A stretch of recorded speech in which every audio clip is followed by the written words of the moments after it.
I found a 10, abdication.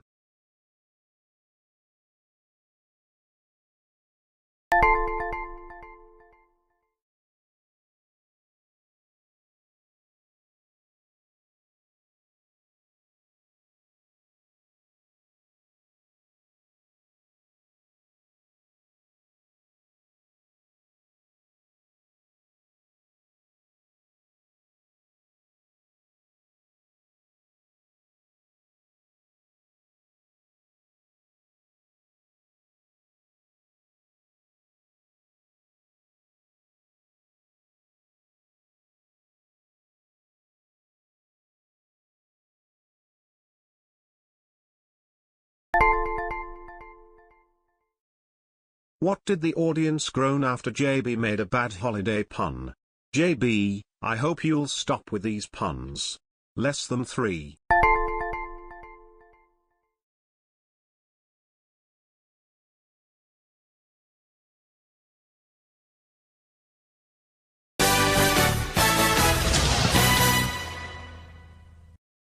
Oh, might as well throw this in, too. Merry Christmas to all.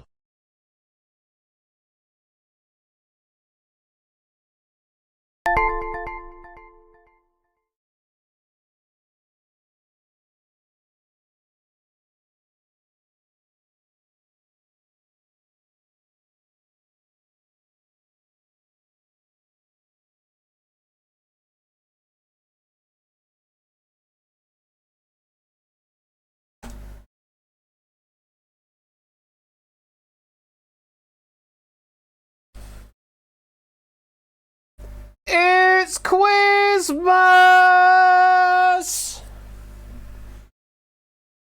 Good evening, folks. How we doing?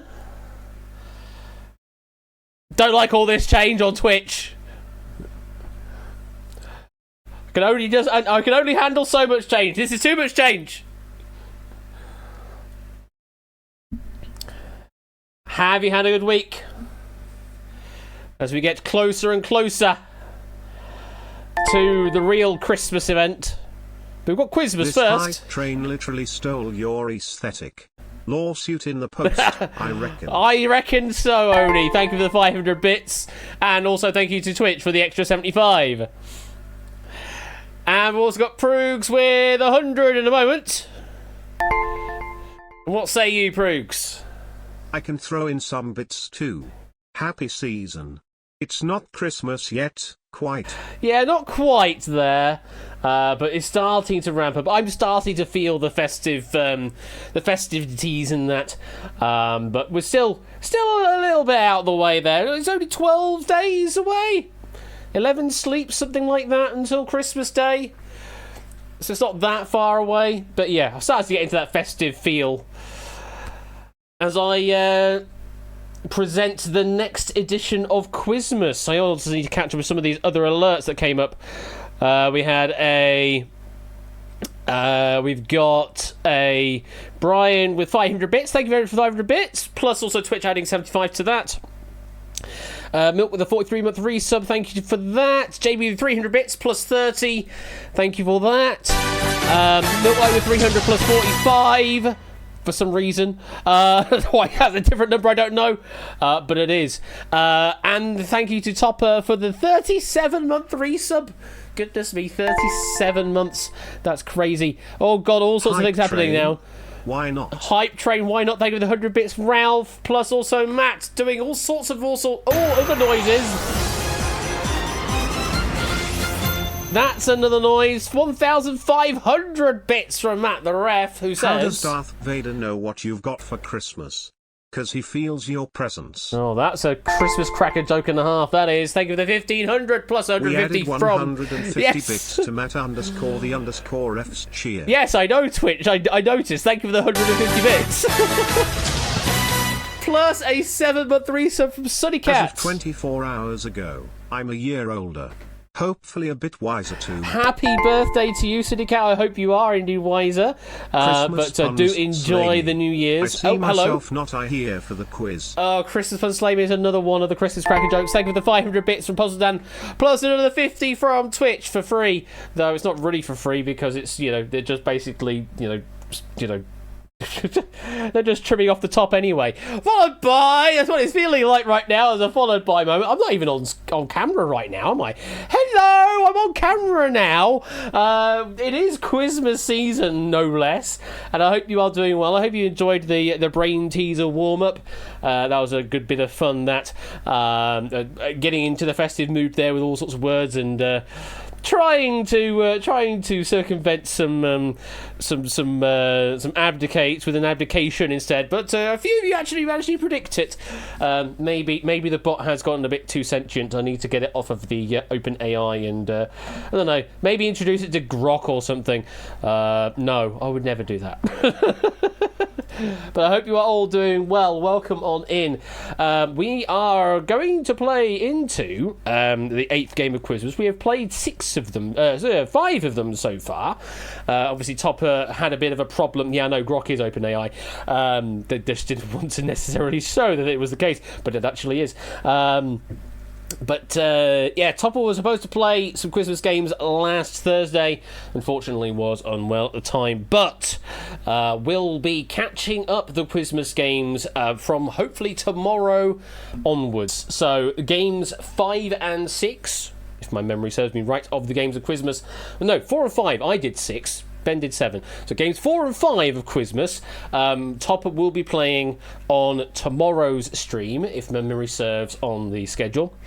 Then he'll be doing. You know what? I should just open up the spreadsheet that tells me all this thing. Then on the 21st of December, he'll be playing the 9th game of Quizmas. That should have happened tomorrow, but will happen a week from tomorrow. A week and one day. And then the final 2 days of Quizmas that Topper has hosting duties on, the 14th and 15th days or games of Quizmas. Those will be occurring in the new year, but within the 12 days of Christmas itself, so it still kind of works, it still kind of fits the bill. So yes, up till 4th of January is sort of the extension now of the Quizmas season, so just got Quizmas for a little bit longer this year, that's all. I have to street to her, I can't be asked. You better street to her, Topper, otherwise we're going to have to bin the Quizmas calendar, or we just won't invite you next year. No, we are definitely looking forward to seeing some Quizmas games from your side of things tomorrow evening, Topper. Anyway, Quizmas is cancelled! I mean, who knows?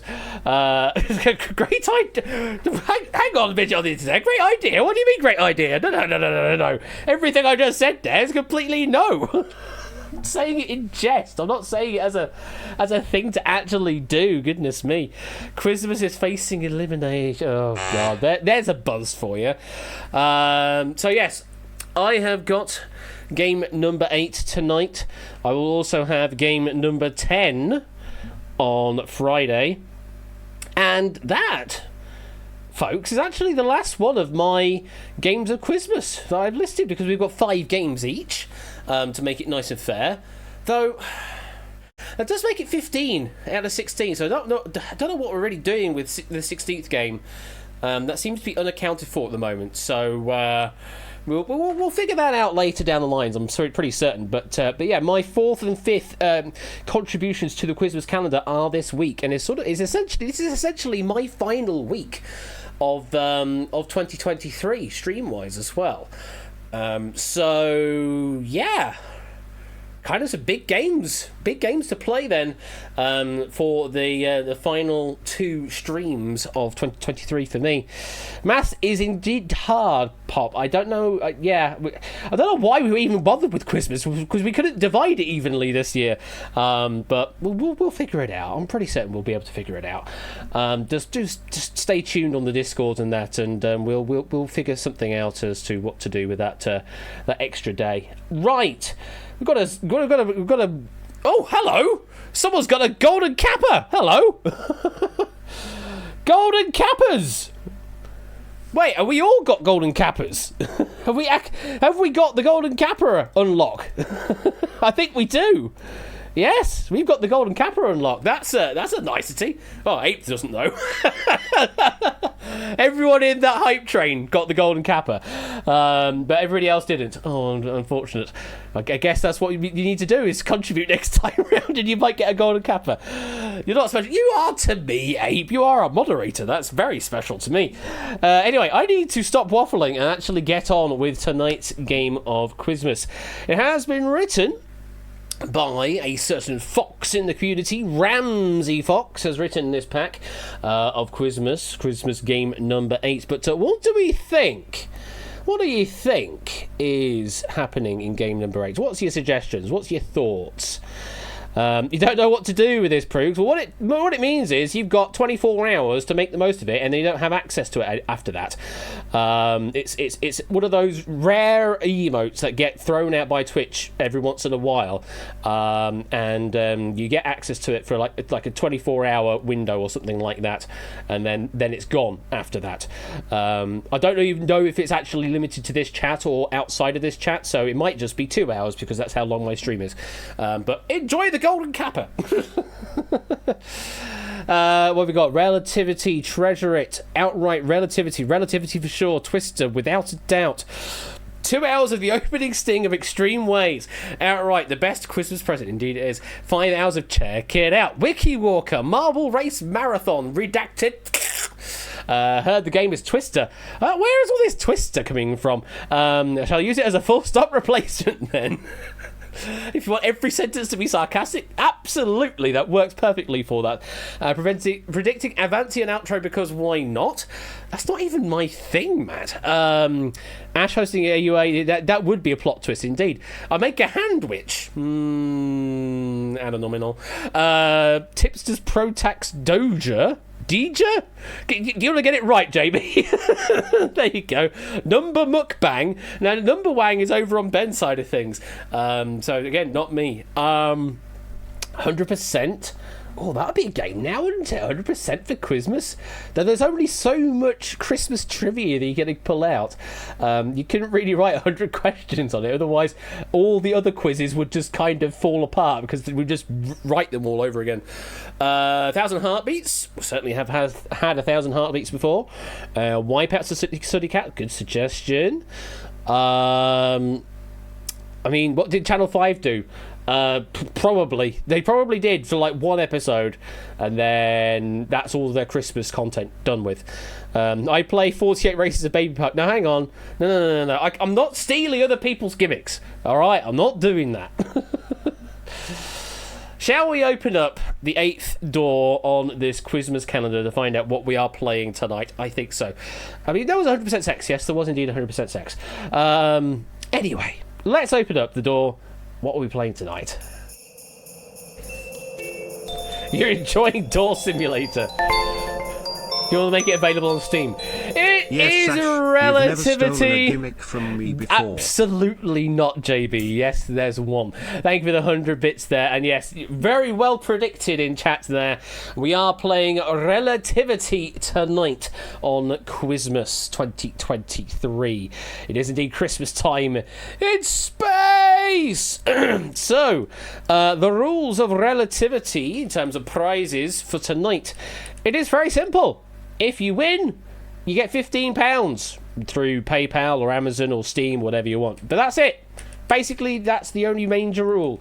The other additional rule that I have added in is when we select our final 6 players to go to Special Relativity, which is the final round, I will be excluding those that have already won prizes in Quizmas. So if you've already won a prize, feel free to play the entire game. You'll still get doots all the way up to the end of round 3, but you will be excluded from being picked for the final round.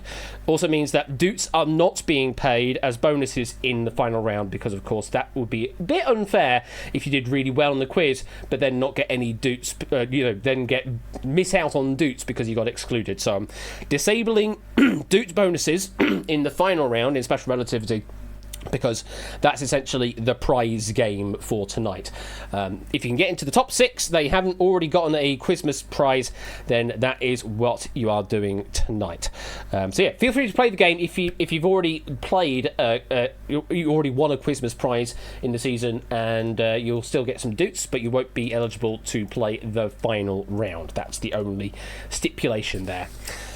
And yes, it is £15 sterling. So let me go over to this layout over here so I can put the calendar away and make sure I get the right game up for what we are playing tonight. There we go. Make sure it has loaded the pack up properly as well.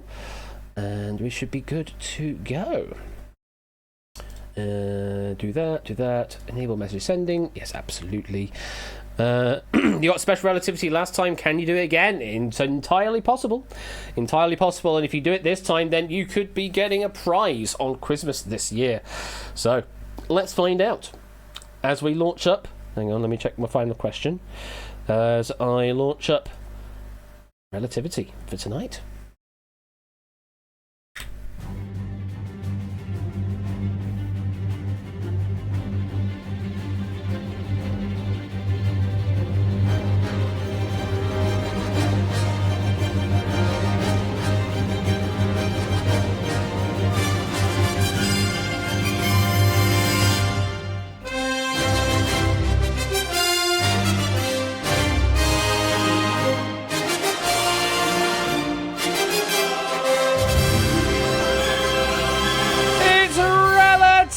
And if you want to play, FYQJ is the room code to enter in to Twitch chat, or as a whisper to QuizBot 3000. There is no Hackbox game for this yet. It is one of the ones on the list, along with Wipeout and along with, I think, the Vault. I also would like to get onto Hackbox at some point, but have yet to get around to it because there have been other pressing things, including, all of this Christmas malarkey of having to arrange that. And clearly this is also another game I need to add the Hiragana and Katakana characters to. Hello there, Akudi. But yes, we are playing Relativity tonight. £15 is the prize if you can get through to the end, and will be our main winner tonight. Just remember that I have added the extra rule that once we get to the end of round number 3, if you've already won a prize on Christmas this year, then you will be ineligible. Here we go again. You will not be eligible to play the final round of Relativity tonight. And the compromise is there's no Dukes bonuses for those in the top 6 tonight. Yes, I finally did the thing again, folks, where I can't say ineligible. I would be jello. Later on, though, tonight, outside of this quizzes game, we've also got a game of Duel Royale, or Joyeux Duel. We've got a wonderful pack from David J. Bodicum that's been brewing for a couple of months now, actually, and is ready to boil over tonight. We'll give you some more information about that game later on when we get there. Some really good questions in there once we've played this Christmas game of Relativity. And as I mentioned in the announcement, if the game goes without a hitch tonight on Duel Royale, then that basically greenlights us for doing planning for Duel Season 5 tournament. We have kind of already met the criteria of 3 games in a row because we did the Extra Life game with me versus JB. We actually did a couple of duels in that, and that kind of counted, though it's a slightly different game because it's a hot seat game rather than a Royale game. So it kind of counts, but also doesn't.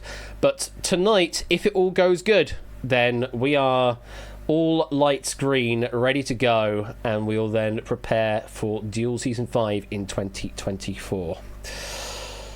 Oh boy, Duel Season 5. It's been a long time coming. And I'm hoping that it will all go well in the new year. But that is in the new year. We've got some Duel Royale later on, but we've got Quizmas to get on with tonight. It is 8:20. I think it's time to get this game underway. We do have anytime entry in it as well. So people that are late, well, they can just join in late and still be able to join the game. Pack written by Ramsey Fox. Thank you very much for this pack.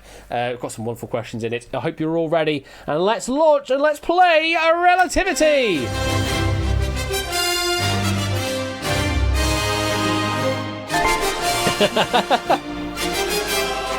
sound in the way. Oh, someone joining in late, Natter. I think you've missed the launch, but you'll be in the game nonetheless anyway. Round number 1 is General Relativity. We'll give you a question, or a statement, should I say. And we'll give you a statement about a number. However, that statement might not necessarily be correct. It's your job to determine whether the statement is true or false. By saying so, either lower, equal, or higher. If you think the number in the statement is the right number, you say equal. If you think it is lower, then say lower. If you think it is higher, then say higher. We also have shorthand. You could go with the L's character for lower, E for equal, or G for greater. You can also use the less than symbol, the equal symbol, the greater than symbol. You can even use F for fewer, and I think L for larger. I think I've got all sorts of various variations there. The bot will tell you what they are. Whisper them to QuizBot 3000 if you absolutely can. If you're on mobile, I appreciate it's difficult to go to whispers in a timely manner. You can use public chat in that case. It'll just delete your message if it matches the criteria for what we're asking for. L for lower and L for larger. One of them, I can't remember which one it is, but I think it's L for lower, probably, and G for greater. You'll see, the bot will tell you what they are. If you're in any doubt, just say the word. It's probably the better thing to do. Right, let's get this game underway. Good luck. Here comes your first statement. The US Postal Service reported that Americans mailed 427 million holiday greeting cards in 2022. Lower, equal, or higher on the number 427 million? There you go. L is for lower and less. F for fewer as well. G for greater, H for higher. That's the other variant I was looking for, was higher. That's the one that's there. G for greater, H for higher. There you go. Welcome to the stream, Paul Lister. Hope you're doing well. You missed out on the first question, but you'll be able to catch up on question number 2. This is, of course, a Quizmas game, so prizes available if you can win. Let's have a look to see where you've all gone on this one. Oh, interesting. 10 believe fewer than 427 million greeting cards.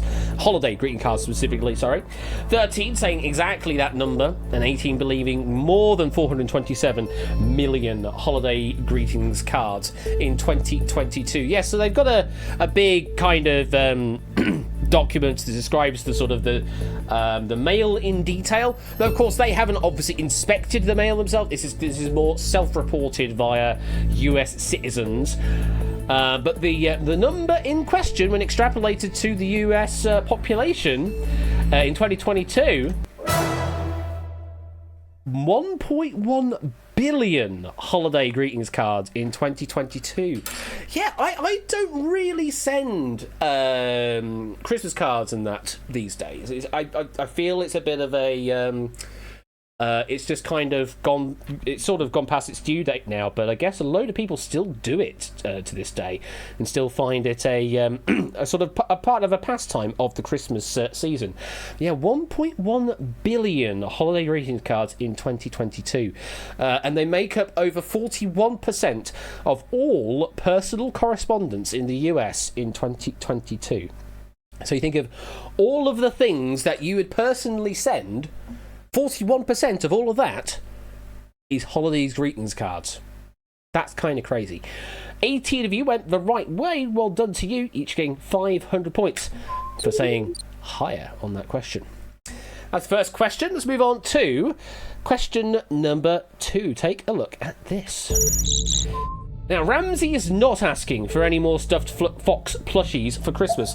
He already has 31 of them. Now, that number 31, lower, equal, or higher? This one is very much just a case of, yeah, Ramsey just wanted a question.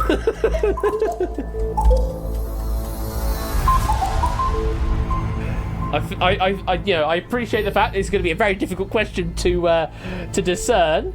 But does fursuit count? I believe he did count his fursuit. Yes, I believe my costume is listed under the number of fox plushies or things like that. That he has qualified as one of the count. And that's what I will say. So. He says 31 in the statement. Do we believe lower, equal, or higher? So 28 believe that is the right number of Fox plushies. 8 believe lower than 31. 6 believe more than 31 Fox plushies. Well, he's got a Foxy from Five Nights at Freddy's. He's got a Thievel, a sock puppet Fox, a costume. He also got a pair of Fox slippers that he's counting, a maned wolf plush, it looked like a fox, but it's a wolf plush anyway. But the total count including all the regular foxes that you got, is 18 foxes that Ramsey has in his possession, not 31, so quite significantly lower, but certainly more than enough, I believe, that for Ramsey there.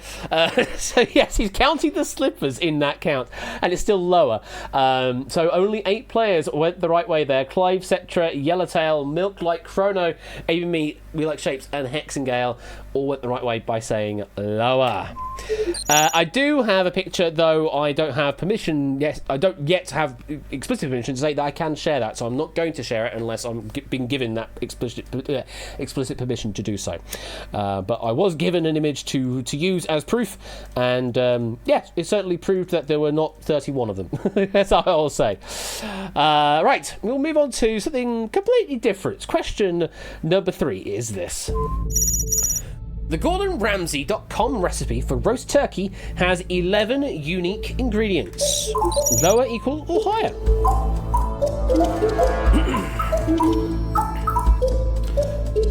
The GordonRamsay.com recipe for roast turkey has 11 unique ingredients. Lower, equal, or higher?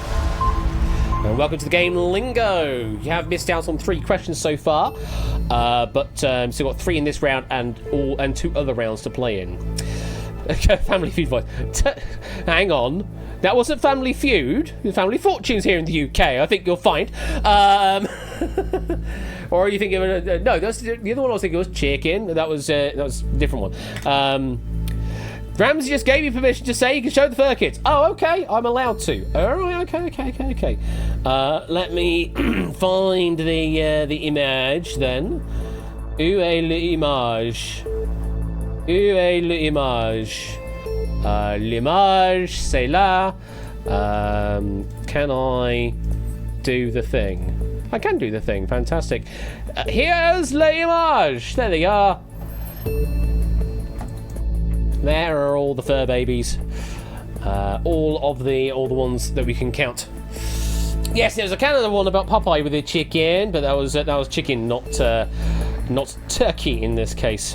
So yeah, there's a lot there, but when I counted, I didn't count 31, so there were fewer, certainly fewer. So let's put that one away, and I need to put my web browser away. There we go. Let's have a look to see where you've gone. Okay, 32 believe that's the right number of ingredients. Only 3 believe fewer than 11. And 6 believe more than 11 unique ingredients. A food often stuffed. Indeed, Puzzle Dan. So, the ingredients on GordonRamsay.com are the following. Turkey. No surprise there. Salt and pepper. You've got to season it, obviously. Lemon, now it's used 2 ways. There's lemon juice and also lemon zest, but that's counting just 1 ingredient is a lemon.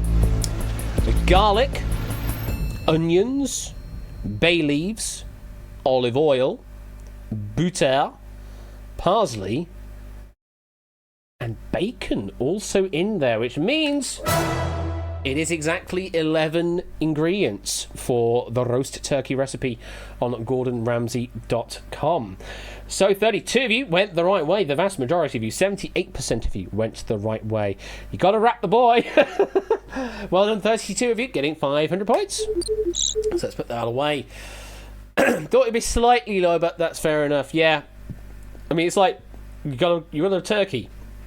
One ingredient, turkey. No, you have to season it at the very least. Only 11, but certainly shed loads of butter, I presume. Okay, moving on to question number 4, which is all about the lights. This year's Rockefeller Center Christmas tree in New York City is an 80-foot tall Norwegian spruce with 30,000 LED lights. Now, 30,000, is that lower, equal, or higher?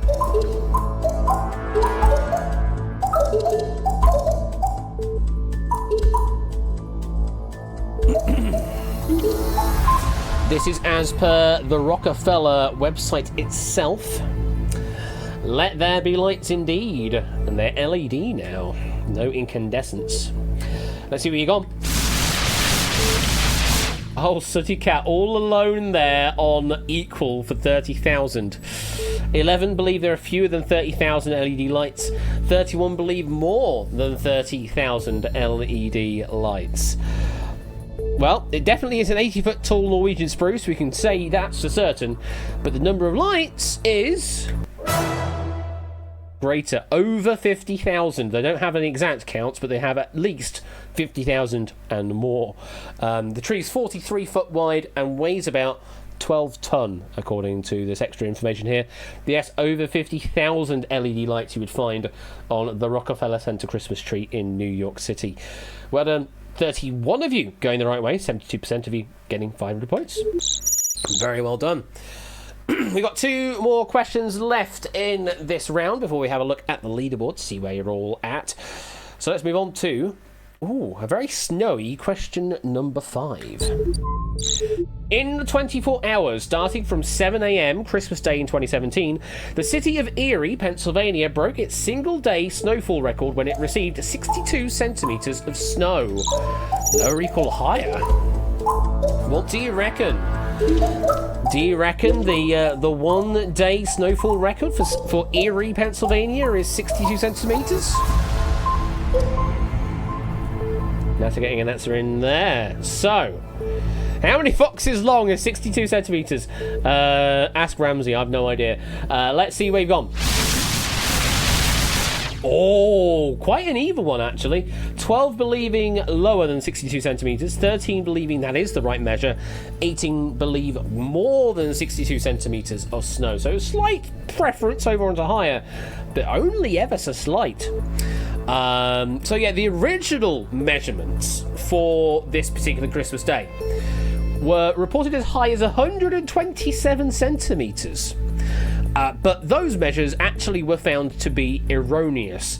Once they actually did the correct scientific calculations, they turned out to be 83 centimeters, so it was indeed greater than what we initially offered. Yeah, nearly a meter of snow in a single day on Christmas Day in 2017 in Erie, Pennsylvania. That is kind of crazy, the amount of snow you can get in a single day. Well done to 18 of you, working that one out, getting 500 points apiece. But we've got one more question left in this round. It's a lot of foxes, yeah. 83 centimetres is definitely a lot of foxes. We've got one final question, and it's time to go, I think, Homes Under the Hammer. I think it's where we need to go here. Homes Under the Hammer. In 2012, the 10-bedroom, 6-bathroom Chicago mansion used as the McAllister's house in Home Alone sold for $3.17 million US. Lower, equal, or higher? This is in 2012, I will add. So, you're looking at 11 years ago. And that there is time. Okay, let's see where you've gone on this one. Ooh, another fairly even one here. 15 say lower than 3.17 million. 16 believe that is the right measure, and 12 believing more than 3.17 million US dollars. Oh, it certainly is a nice house, not a cat. I've seen the pictures, but yeah, it's a lot of money. Either way, it's a lot of money. I'm seeing the answers here, and it's a lot of money. That's a 3-bed semi-detached in London.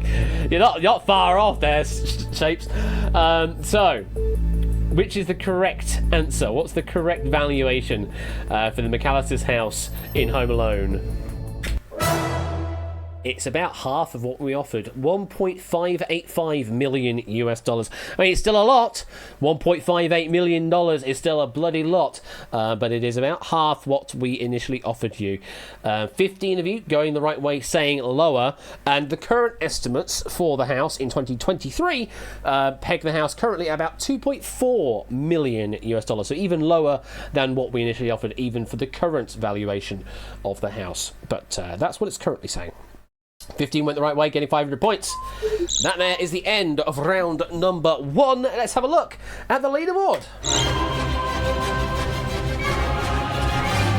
We have 44 players in on this game. Currently at the top, we've got Zeus and Chrono and Score Count getting 5 of 6 right in the first round on 2,500. We've got quite a few tied for 4th place on 2,000. Quite a big tie on 11th place of 1,500. And quite a few on 27th. We've got Milk, DMC, and Midget on these getting one of them right. And Toga yet to get off the mark, but still plenty of game to play. Lots of points to be had because, of course, you get up to 1,000 points per question in round number 2 and up to 1,500 in round 3. So, let's move on to round number 2, which is range relativity. So this time we ask you questions, you give me numbers as an answer. The closer you are to the correct answer, the more points that you will get. And I say there's a maximum of 1,000 on offer if you can get the answer on the nose. And then, in a relativistic manner, the points on offer slide on down linearly until you get to the furthest offered answer from everyone in the game, at which point they will get absolutely nothing. So 1,000 down to 0, depending on how close, relatively speaking, you are to the correct answer. As always, answer to Quizbot 3000, or if you're on mobile, Whisper, you can use public chat and it'll delete your message. Wish you all the best of luck. Here comes question number 1. Saint Nicholas of Myra was believed to have attended the first ecumenical Christian assembly, the First Council of Nicaea, or Nicaea, which was held in what year? We're looking at the year 1 to 1200 AD, this is, or CE. St. Nicholas of Myra was believed to have attended the first ecumenical Christian assembly, which is the First Council of Nicaea, which was held in what year? Somewhere between 1 and 1200 AD, or CE.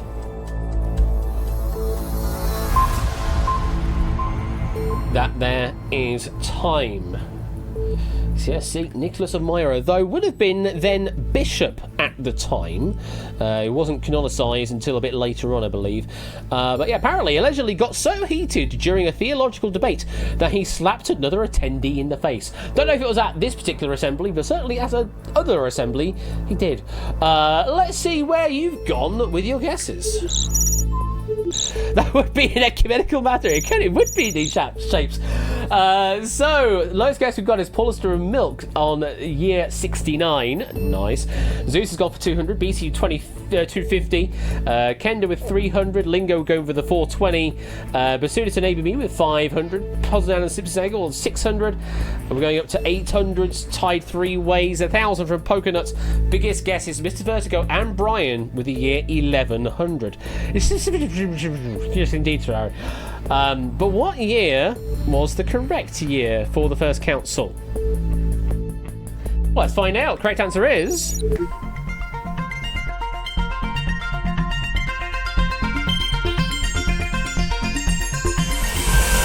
the year 325 AD. Flyboy getting it absolutely on the nose, getting the full 1,000 points. Shiro was only off by 4 years, so getting 995 points for that guess. It's still a very good guess, that. Then Kendo was next closest, getting 968 points. As we go down, Mr. Vertigo and Brian, unfortunately, with your guess of 1100 AD, you are too far away, getting nothing for that particular guess. But on the first question, of range relativity. We have a bullseye guess. That's what we love to see. There are all the other points on offer. Let's put that question away. So now you've got an idea of how this round works. Let's continue on and do something completely different. Question number 2. How many combined hours, that is applying and removing, did Jim Carrey have to sit in the makeup chair for while filming How the Grinch Stole Christmas? Answer between 50 hours and 500 hours. So combined hours of applying and removing makeup while sitting in the makeup chair. How many hours did Jim Carrey have to do that for filming How the Grinch Stole Christmas?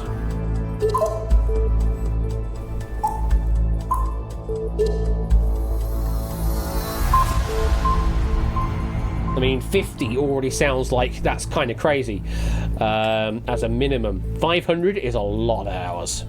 Whatever the answer is, that's dedication to the craft. It absolutely is. So let's see where you've gone. Interesting. So lowest guess we've got is Ralph with 60. JB's going for the 69 this time. We've got Hex on 100. Tadaro 169. Nata, Topper and Kenda going with an even 200. Ape, Ryan, Milk and Danny going for 240. We've got Miss Vertigo and Shapes on 260. Clive on 360. We've got 369 from Paulister and Suddy Cat. Biggest guess we've got is Silver Electron going for the biggest value on offer, 500. So yeah, this was like a behind-the-scenes interview with makeup director Rick Baker, and they said it took an average of about 2.5 hours to apply the makeup. That's just to add the makeup onto the face. 2.5 hours, and then an hour to remove it on that day of recording. You then have to multiply that by the number of days that he recorded, which means the correct answer is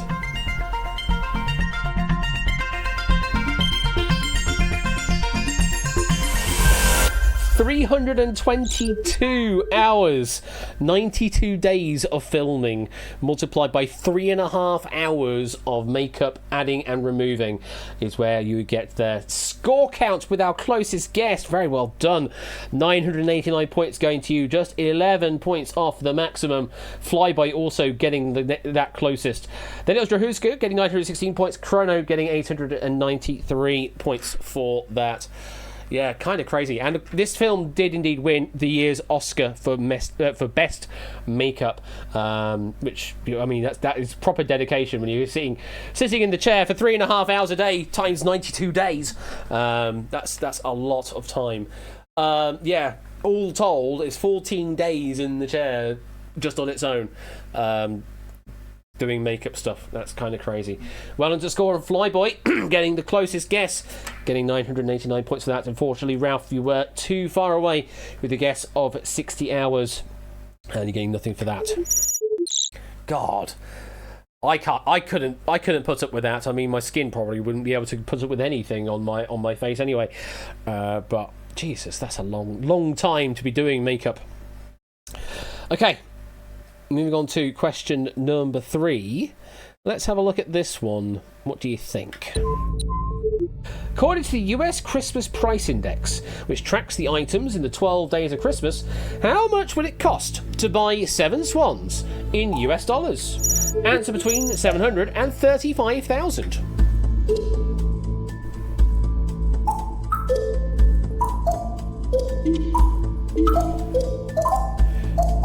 This has been updated for the 2023 year.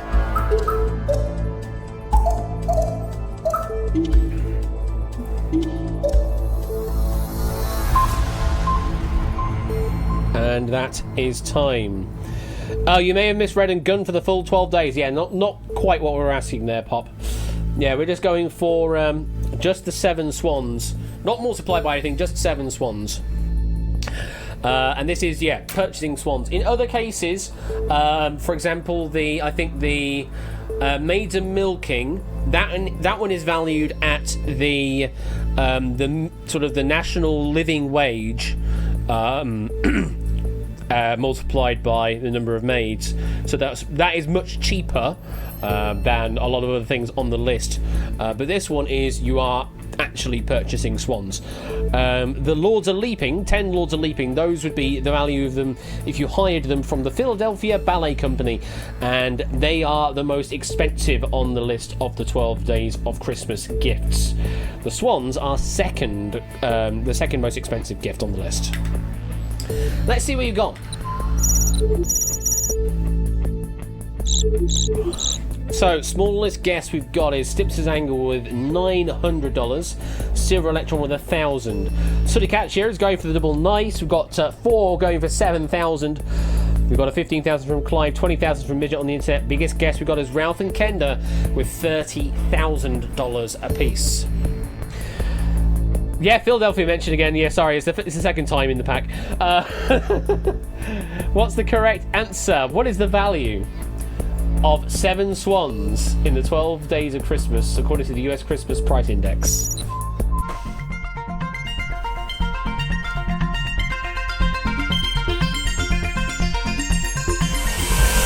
$13,125. And Flyboy once again at the top of the list. Only 7 points off the best answer there. 993 points going to you. Then it's Tadaru getting 967. And then it was Pokenuts getting 963 points with Pop and Score shortly following with 933 points. Ralph and Kendra, unfortunately, your guess was just too great at 30,000, and you're getting nothing for that guess. That's 3 in a row now. Flyboy has been top of the list with their guesses, so getting lots and lots of points. And that is the value of 7 swans, according to the US Christmas Price Index. 13 grand. 13 bloody grand. Kind of crazy, isn't it? Okay, 2 more questions in this round, and this one, well, if you were listening earlier on, I may have given you a bit of a hint. I don't know. It wasn't necessarily a helpful hint because it was an instrumental version, but we did play this song in the warm-up before we actually got to the warm-up game, so just sort of sprinkling that in there in your brain. Question number 4. In Jose Feliciano's 1970 song Feliz Navidad, how many combined times does he sing either Feliz Navidad or Merry Christmas? As between 2 and 200.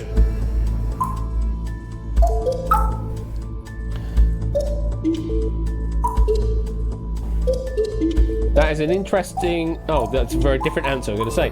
Those are some interesting numbers coming through. I'm looking at older answers. That makes sense. Puzzle down, try again.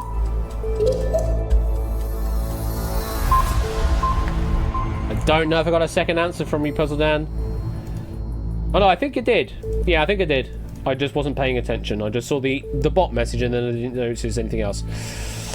1 for each day of Christmas, says Kenda. Oh, Feliz on my dog. Feliz on my dog. The boots with the fur. Let's see where you've gone. Smallest guess we've got is Kenda and Hexingale, 25 and 26. Chrono Milk and Amy going with 30, only with 32. Quite a lot of low guesses, actually. 40s from 3 players, 60 from 2, 69 from JB and Riff. We've got Midget on 100. Sooty Cat is our biggest guess on 169. Feliz Navidad and Merry Christmases in the song. Flyboy, stop guessing near me. Score doesn't like this crowding. Well, let's find out, shall we? The correct answer is...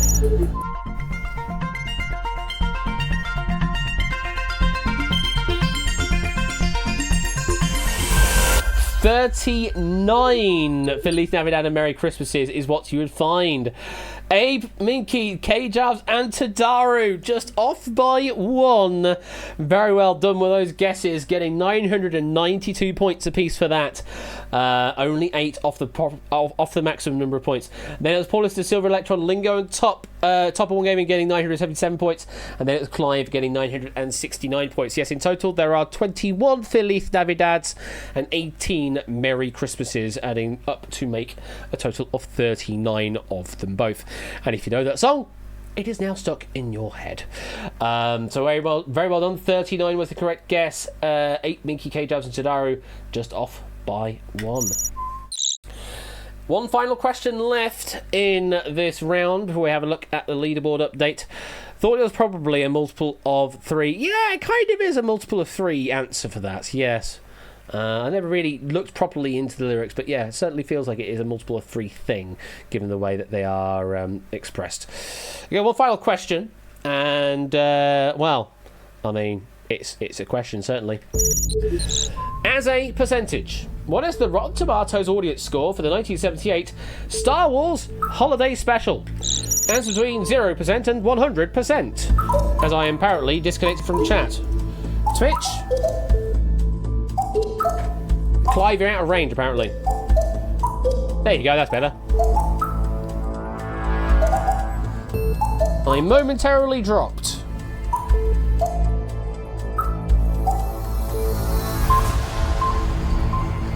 Hopefully I am still live, but I do notice I dropped a couple of frames there.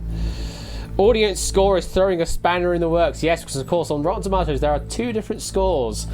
There's this sort of the tomato rating, and then there is the audience score, and they often are different. Is what I'll say. They're often different numbers. Well, 100% is the best. Is basically the best the film can be. So not rotten. 0 is the very rotten side of things. So 0% is the worst it could be. Is the most rotten. 100% is like proper good tomato or freshness. There you go. So 100 being best, 0 being worst. Where do we think that the holiday special lands? Yes, quite a lot of low guesses here, with as low as 3% from Milk. Sunny Cat, Paula Stradlingo with 6%. God, almost the first column are less than 10%. What have we got? We've got 19% from Score and Cetra, 20% from Chrono and Kenda, 23% from Oni Tadaru. Who thinks it's worth its salt? Drew's go with 50%, Flyboy 53%, Midget on the Internet 56%, Bassoonist 60%, Sheeran BC 69%, Yellowtail 70%, Lottie 75%, Proofs 84%, and Pokenuts 88%. So, let's see what the correct answer is. I mean, a lot of people think it is much lower, but let's find out. The audience score for the Star Wars Holiday Special. Goodness me, if you've never seen the Holiday Special, I would say watch it once if you can. If you can get through it, watch it once, and that's all you need to do. You don't need to watch it any more than that. Correct answer is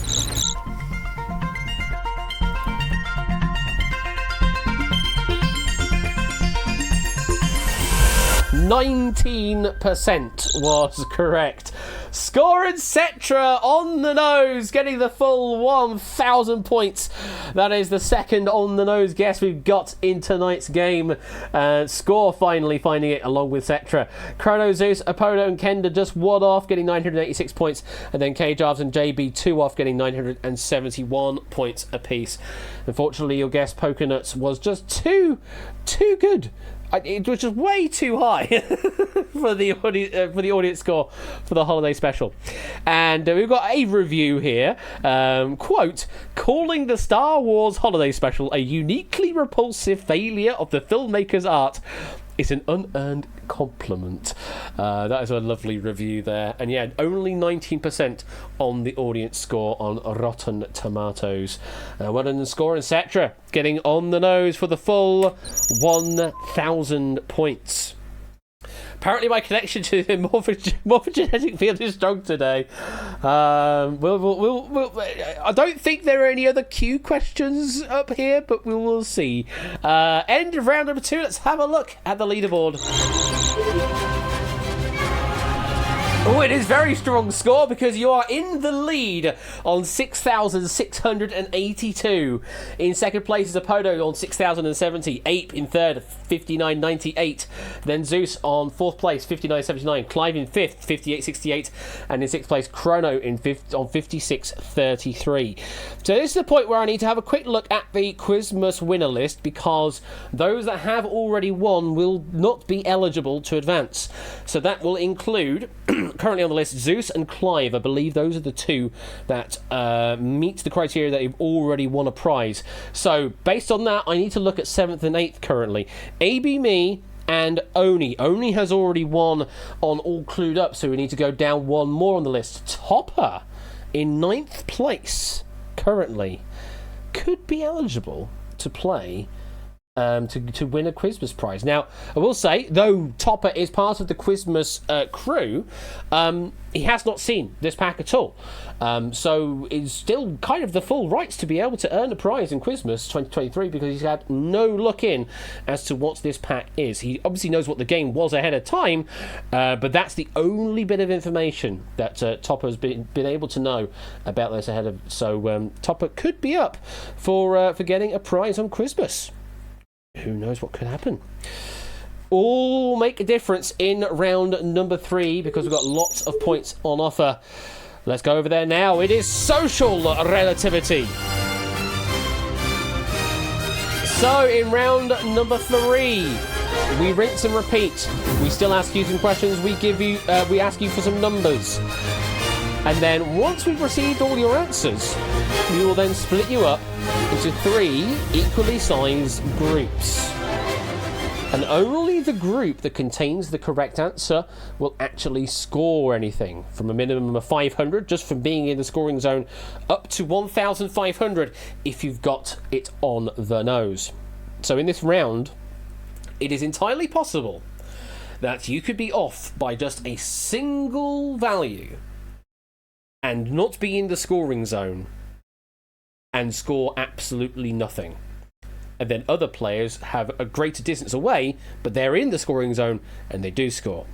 So there's a bit of metering potentially in this round, but it is still all about trying to be as close as you can get to the correct answer to maximise the points. Welcome to the game, Tipster. Hope you're doing well. There are lots of points on offer. I don't know if there's enough for you, though I believe you've already won a Quizmas prize, have you, Tipster? Yes, you won in Google That over on Ben's side on Saturday, so you won't be able to advance through to Special Relativity anyway, but that's all good. You can still earn some dukes anyway from the next 5 questions. Okay, question number 1 in round number 3 of Social Relativity. Here we go. Have a look at this.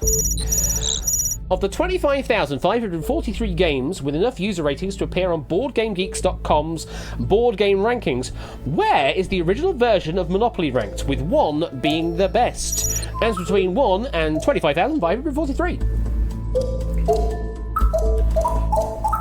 Just here for fun and tea. Flails to you, Tipster. Actually, I wish I had some tea now. But I have lemonade. That'll do.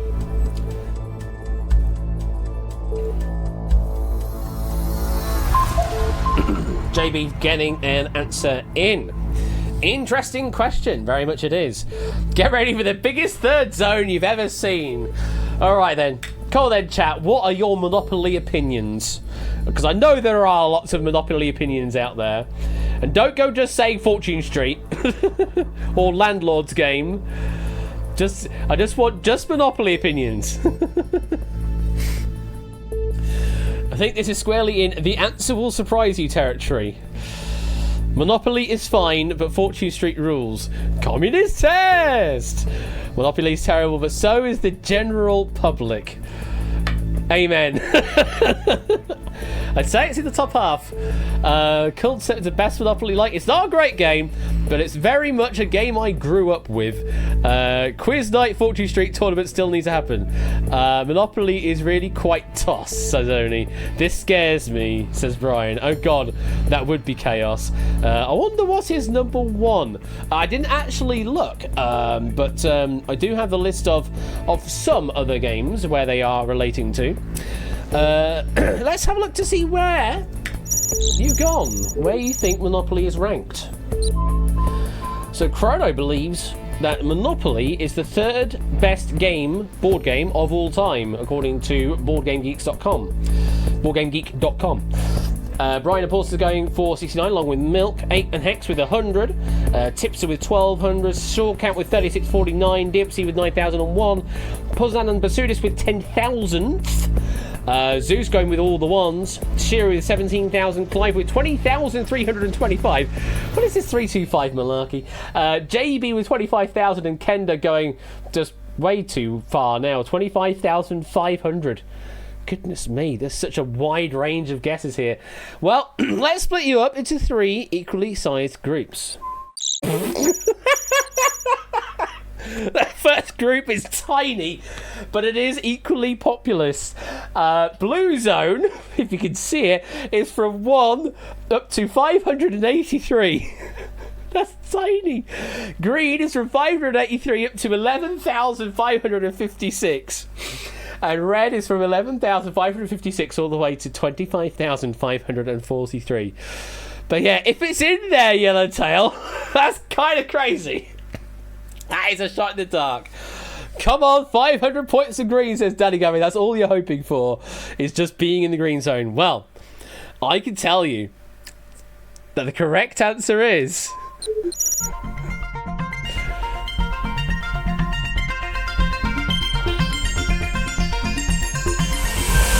$25,538. It is literally one of the worst board games listed on BoardGameGeek.com. The 5 worst games than the original Monopoly are War, Candyland, Bingo, Snakes and Ladders, and Tic-Tac-Toe. Those 5 games are officially worse than Monopoly, but literally everything else is better than Monopoly, according to BoardGameGeek.com. So, Kenda, your guess at 25,500 seemed so ludicrous, and yet 3 points off the maximum. 1,497 points to you. Then JB, 1,460, and Poker, 1,188. Everyone in red zone scoring on this one, with Ralph and K-Giles the furthest away in the red zone, but at least still scoring 500 points for being in the correct scoring zone. Everybody else gets absolutely nothing. So yeah, if your family suggests Monopoly this Christmas, tell them no thanks. Delightful 2004 family game ranked 491st on the list. There is an unreleased game that is currently ranked 25,544th, but that's just a placeholder spot for when the game releases. It's not actually an official one yet. So yeah, there you go. You can now officially say, according to the opinions of those on Board Game Geek, that Monopoly is basically the worst board game ever invented. But yet people will still play it at Christmas. You can live with this outcome. Well, you're going to have to. Okay, next up, we've got something a little more different. Though we are still talking about money. Money. In the film It's a Wonderful Life, Uncle Billy loses an envelope with $8,000 of cash in December of 1945. According to the US Bureau of Labor Statistics, how much money would be in that envelope if it is adjusted for inflation to the current 2023 values? Answer between $8,000 and $250,000.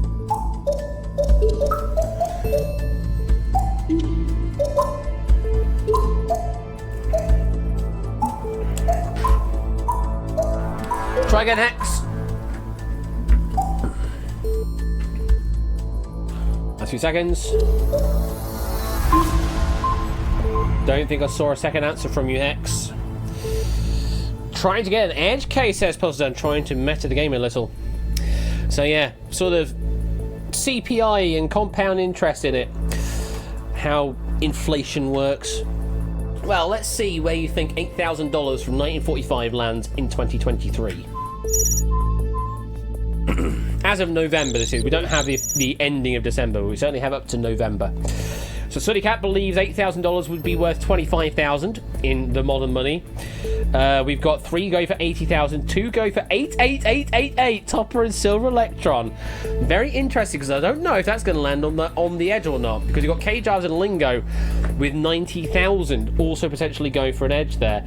Jogging just going for 93,002, so squarely in one zone, but not on the edge. Well, you never know, it could be. Simpsons with an even 100k. Pop Rub and Puzzle Dan, Chrono and Nat are going for 125k piece. Zeus adding 1 1 to that, going for a bit of chaos there potentially. Paulus is going for 125.069. Danny JB going for 125.690. Biggest guess we've got as Shapes is $209,500 US dollars. So let's split you up into 3 equally sized groups and see if we do have any edge cases. Oh, we do. Only 1 edge case though, and Topper and Silver Electron. It paid off for you with the Quint 8s. So, Topper and Silver, you are in both blue and green. Everybody else is in 1 zone only. Blue from 8,000 to 88888. Green from that up to 125,035, and red up to the maximum. So, let's find out what is the correct answer.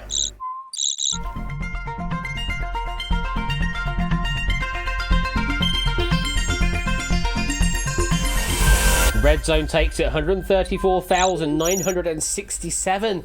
Kenda once again with the closest guess, off by basically nothing. I mean, you're talking a few 20s of dollars.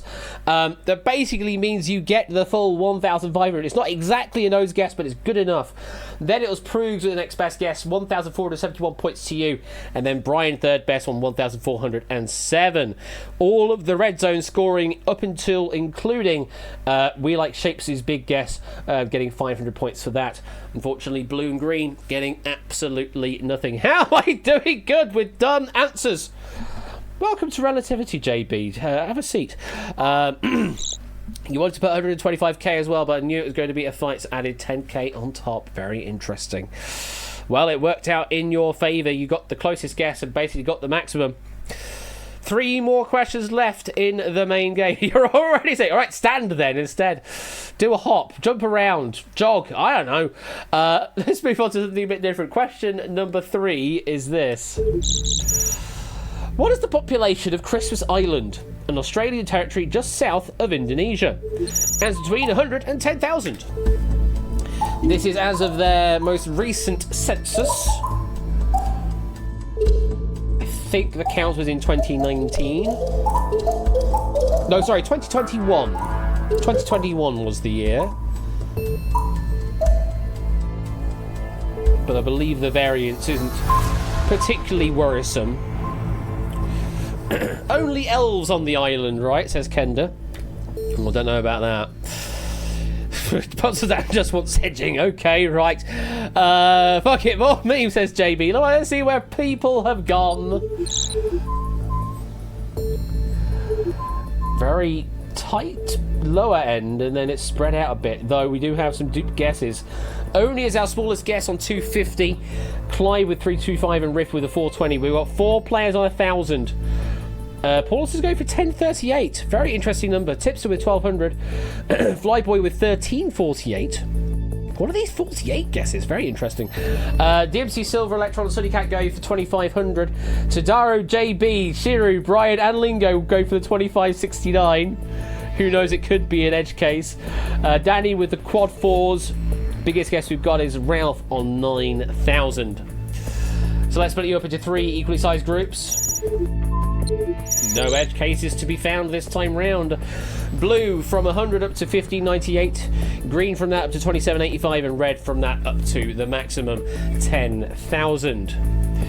If 2569 is an edge case, I will let Ash host Wheel after that. I've already done a version of it, essentially.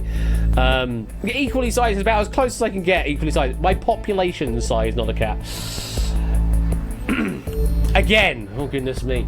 Well, I mean, this could be JB trying to collude a little by forcing people to go with 2569 guesses, but it's your funeral. Let's see what the correct answer is. Will the red streak continue, says Kenda?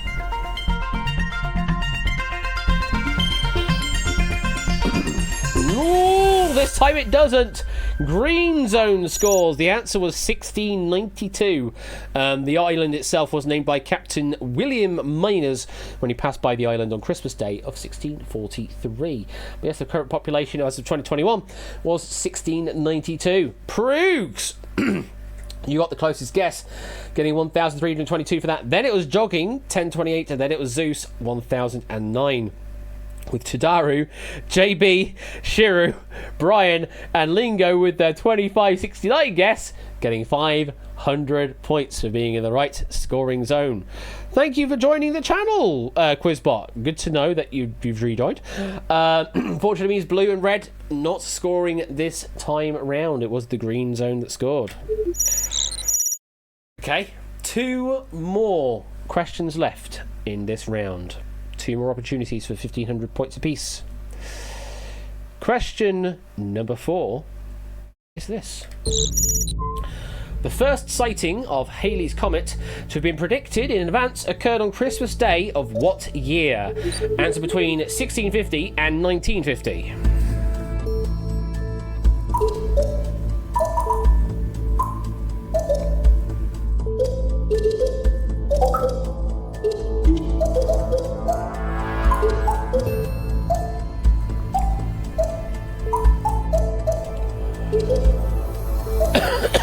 Excuse me. Now, in my proofing notes to Ramsey, I posited that I feel that this question could be one of those where we will definitely see someone get it on the nose, because it's one of those that could be like, you know, kind of elite level trivia nugget kind of information. Just one of those Christmas Day, Halley's Comet occurred on this year kind of thing. But I don't know if we've actually hit it or not this time. But it was certainly, I posited in the proofing that of all the questions, I would foresee this one being the one where people could get it on the nose, because it could be just enough of a trivia nugget that people might just know this straight up. Let's see where you have all gone. So our smallest guess is Stips' angle with the 1666 in sort of beckoning the beast on there. Shapes with 1711, Amy DMC Zeus on 1750, BC 1765, only 1768, Topper and Sunny Cat 1800, Sheer and Pop 1840, Lingo Drahuska 1850, we've got an 1869 from Nasser Tadaru, 1890 for Silver Electron, 1900 for Basunis and Kenda, biggest guess is a Podo 1929. So let's see where you've all gone group-wise. Ooh, very interesting. Oh! We split the difference between Oni and Danny. It displays as 1769, but really, in actuality, the edge is at 1768 and a half. Years and halves make no sense, but in this game, that's all we can do. So yes, blue is from year 1650 up to the year of 1768 and a half. Green is from 1768 and a half to 1846. And then red is from 1846 up to the maximum of 1950. Let's find out. Decibels OP, please enough. The correct answer is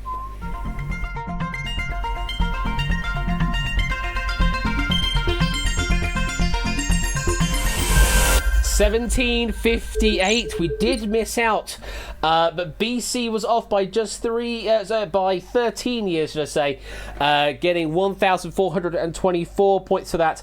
Then ABME, DMC, and Zeus next best, getting 1,413, and then Oni, I think you made a guess of 1768 rather than 1758, getting 1,391 points for that guess. Blue Zone scores all the way down for Sips' Angle, getting 500 points for that. And everyone that was greater than 1768 and a half, unfortunately, getting absolutely nothing. So like Danny and Yellowtail, you were so close to the correct answer, but in the wrong zone, scoring absolutely nothing. The quote in question is, in the year of 1456, a comet was seen passing retrograde between the Earth and the Sun. Hence, I dare venture to foretell that it will return again in the year 1758. That was the prediction, and it did indeed appear on Christmas Day of that year. Well done to the Blue Zone scoring, BC doing the best. We have one final question left in the main part of the game. Last chance to get 1,500 points, and then we'll look at our final leaderboard to figure out who is advancing through to Special Relativity. And I'm hoping that my code works, because I haven't actually tested it. So we're kind of doing it live, as it were. I'm going to put a breakpoint on it later on, in fact, to make sure that I do get the right names in question. If it doesn't work, then obviously we can do it. We can work it out manually and then launch the game up again, get just those 6 to join the game, and then play from that point onwards, because I can do that. I know I can do that. So if the code doesn't work, it doesn't pick the right players, then we can work backwards. Last question of the round. Good luck. The question is: open only to professional Santa Claus and Mrs. Claus performers, how many members are in the worldwide Santa Claus network on Facebook as of today? Answer between 1 and 10,000.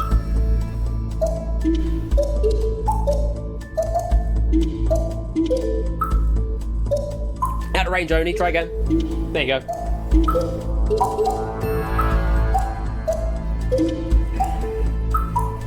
Learn to read.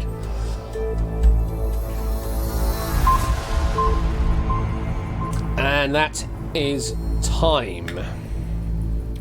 Right, come on, Edge Case. One time. That's all I ask, I suppose, Dan. Let's see your guesses.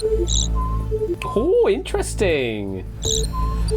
So, lowest guess we got is Poker with 499. Trying to preempt someone, maybe go for 500. Didn't work out. Hex went with 780. 8 went with 1225. Yellowtail and Silver Electron go with 4,000. Suddy Cat and Puzzle Dan go for 5,000. Brian and Only go for quad 5s. DMC Mr. Better go for the 6k. We've got 3 players on quad 6s. We've got 5 players on 6969. We've got 2 on 7,000. We've got a quad 7s. We've got an 8,000 and we've got a 10,000 at the top as well. So we've got a 5 wide 6969. Is that going to be an edge case, or are we going to split it again? Let's see. No, it's an edge case this time. All the 6969s are in green and red. Congratulations to you 5 folks. You correctly manipulated the game, I suppose. So yeah, blue is from 1 up to 4926. And green from that up to 6969, nice. And red from that, nice, up to the full 10,000. So there are other professional groups as well. The International Brotherhood of Real Bearded Santas.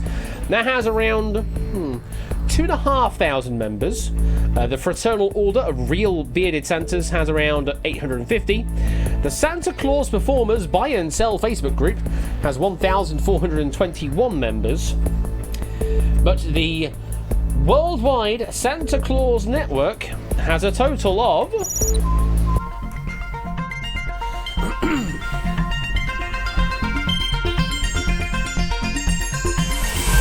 6,510 members.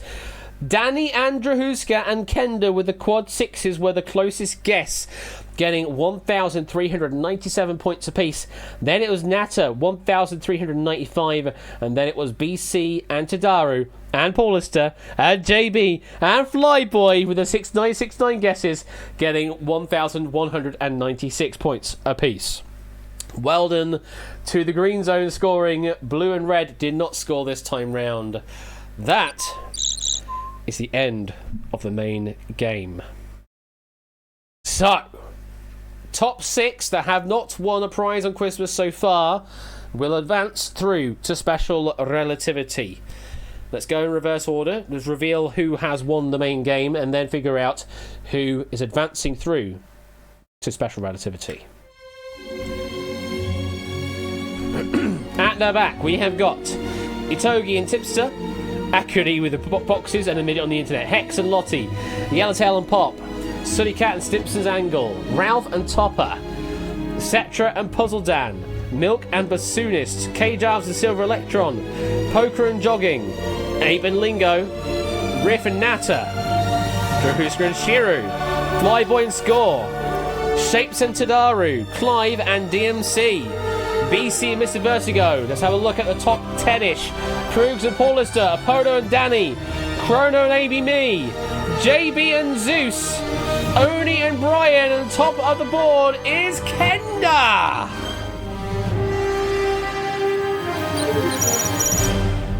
How, says JB? Well, apparently playing the meme numbers is all you need to do in this game.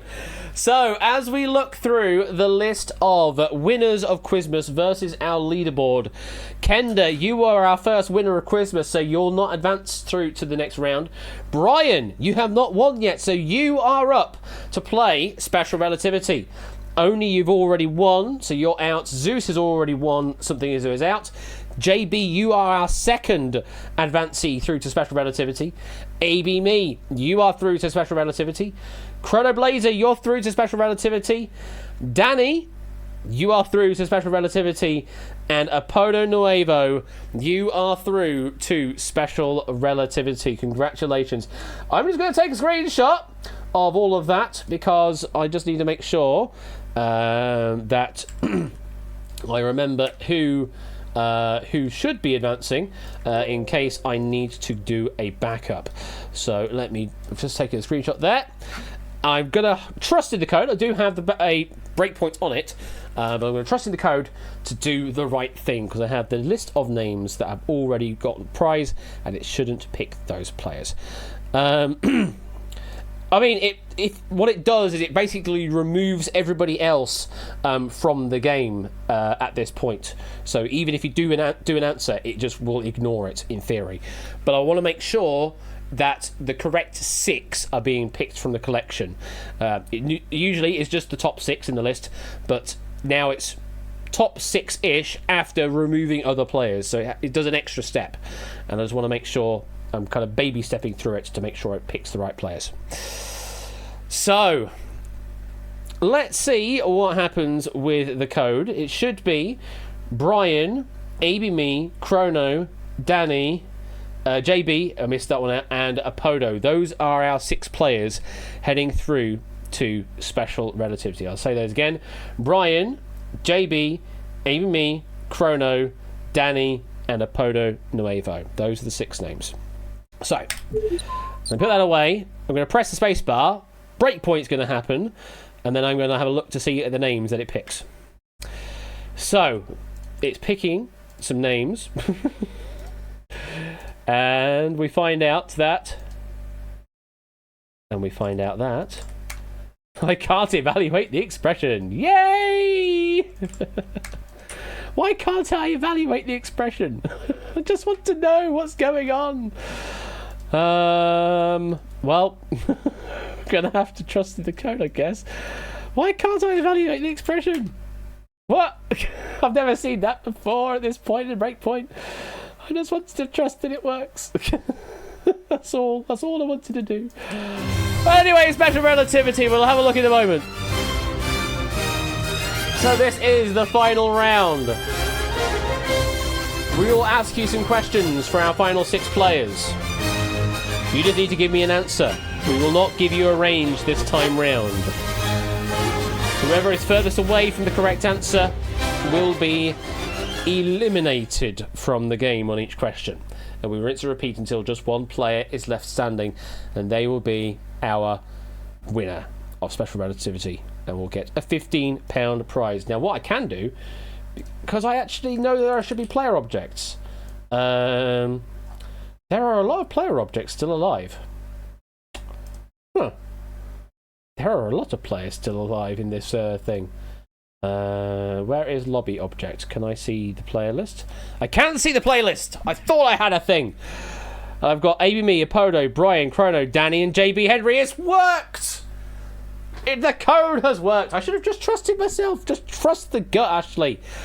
Oh, goodness me. Lobby players. There are just 6 players listed. It is the correct 6. It works. Trust your gut, Ashley. Anyway, let's get this game underway, shall we? Good luck for our final 6 players. You may as well answer even if you're not in, because it won't accept it, and I'm just curious to see what your answers will be. If you just don't do it to public chat because, yeah, reasons. Good luck. Super 6. Your first question is the following. Oh, hello. Breakpoint. Go away. How many individual frames are in the stop-motion classic The Nightmare Before Christmas? Answer now. Thank you for that guess, 8. It didn't count. Brian's guess is in. Thank you for that guess, Proogs. Danny's in. Need 4 more players to guess. ABMe's in. JB's in. 2 more guesses. 2 more guesses. Apodo's in. I didn't see a 6th guess. I did call the names multiple times to make sure people were aware. But there's a missing guess. Which means you'll probably be getting a bloody large number in a moment. Let's just see what happens, I suppose. Well, we're going to reveal the answers in the order that you gave them. The first guess that came in was Brian with 125,000 frames. And then it was Danny with basically the same number, but add 280 to the end. Interesting. Very interesting. Very close guesses. Next, we've got a guess of 6,000 from ABMe. Much different number. Brian, you're safe. ABMe is taking the lower limit. 4th guess was JB with all the 6s. Quid 6. You're in the middle. You're safe through. Guess number 5 was Apodo, going bigger than Danny. 150,000. You set the upper limit. And our missing guess... Oh, it came through! 7,800... No, it... Huh? It came through, but apparently it's come through on 7,815. But the Twitch chat says it's different. I don't know what's going on. I think it's just not updated the display on game, but it knows that the number is big. So we'll see what happens in a moment, folks, when it does a thing. I don't think it's... it might have overflowed if it's re-representing the number differently. Anyway, we'll see what happens. Okay, it's done that. Oh, it has Oh, that's completely... Whoa. Oh, that's overflowed and underflowed like hell. Well, this is awkward. This really is uncharted territory right now. I thought I had tested this code years ago, but apparently not. I don't know what's about to happen, folks. Yeah, so if for some reason Chrono survives, because they shouldn't do, if Chrono survives this question, then we'll restart the game with 6 players and the 6th will just not answer. And we just play this question out basically like that. If ABMe wins this question, then it's all fine, we continue on. Cool! This is fun. I mean, background might go a bit crazy, folks, so I will warn those that are stroboscopic epileptics.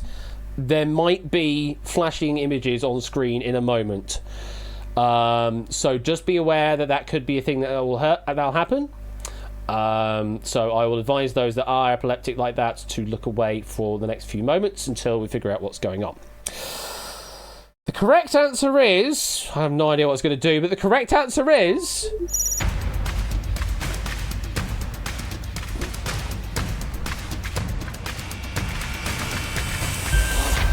Good. The actual slide thing did the right thing.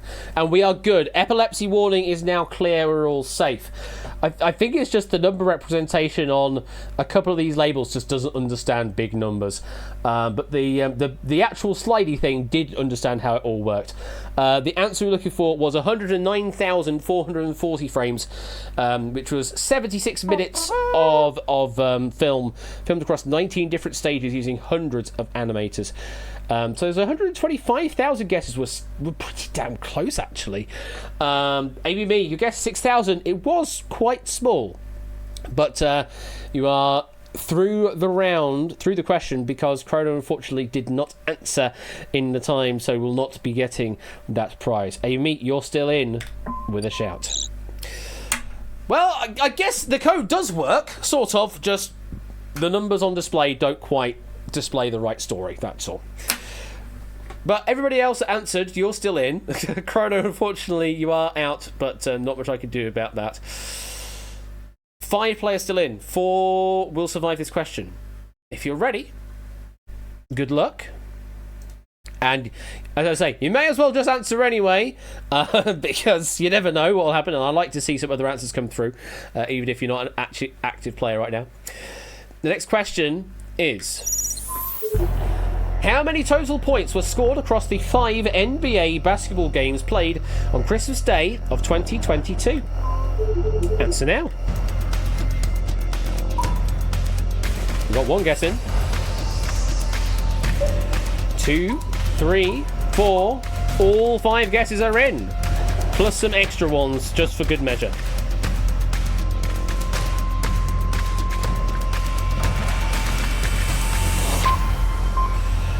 So this is a really weird one for me to prove, because I went to the link that that Ramsey provided me, and when I go to the calendar on the ESPN site that says 25th of December 2022, it lists 5 games, but it listed that 3 of them occurred on Christmas Day and 2 of them occurred on Boxing Day on the 26th of December. And I look on Google and do the same search, and the same thing happened. 3 games occurred on Christmas Day and 2 occurred on Boxing Day. Indeed, Ralph and Lingo, it does indeed respect time zones, but it does not in any way say that it does that.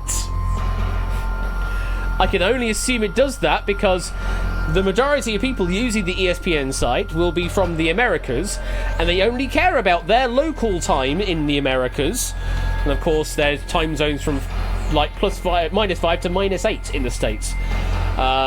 So yeah, it does the time calculation, and then after doing that, displays it by date. So for me over here in the UK, when some of the matches started at basically past midnight, my time, they displayed as 2 separate days, whereas in the States they would have been on the same day. So yeah, that was really weird when I was proofing this. I was like, why is it displaying 2 different days on the same dates? That makes no sense. But it does when you realise that time zones are a thing. So these are the 5 matches that occurred on Christmas Day within the continental states. And thankfully, even if I did only count just 3 games, the extrapolation of the number of points in each game kind of worked out the same. The variance wasn't that different. Anyway, let's see what you've guessed. Brian guessed 1200. Danny, again, another close guess, just different by 69. 1269. Goodness me, these close guesses. Third guess, JB with a 1069. Brian, you're safe through, but JB takes a lower limit on a different 69. AB me in the middle with 1200, the same as Brian. These are some very close guesses. And the final guess was Apodo going slightly lower, 901. JB, you're safe through. Apodo takes the lower limit on 901. Means our division point is set at 1085. If it is below 1085 points, Apodo, you're safe through. If it is above 1085 points, then Danny, you are safe through. The correct answer is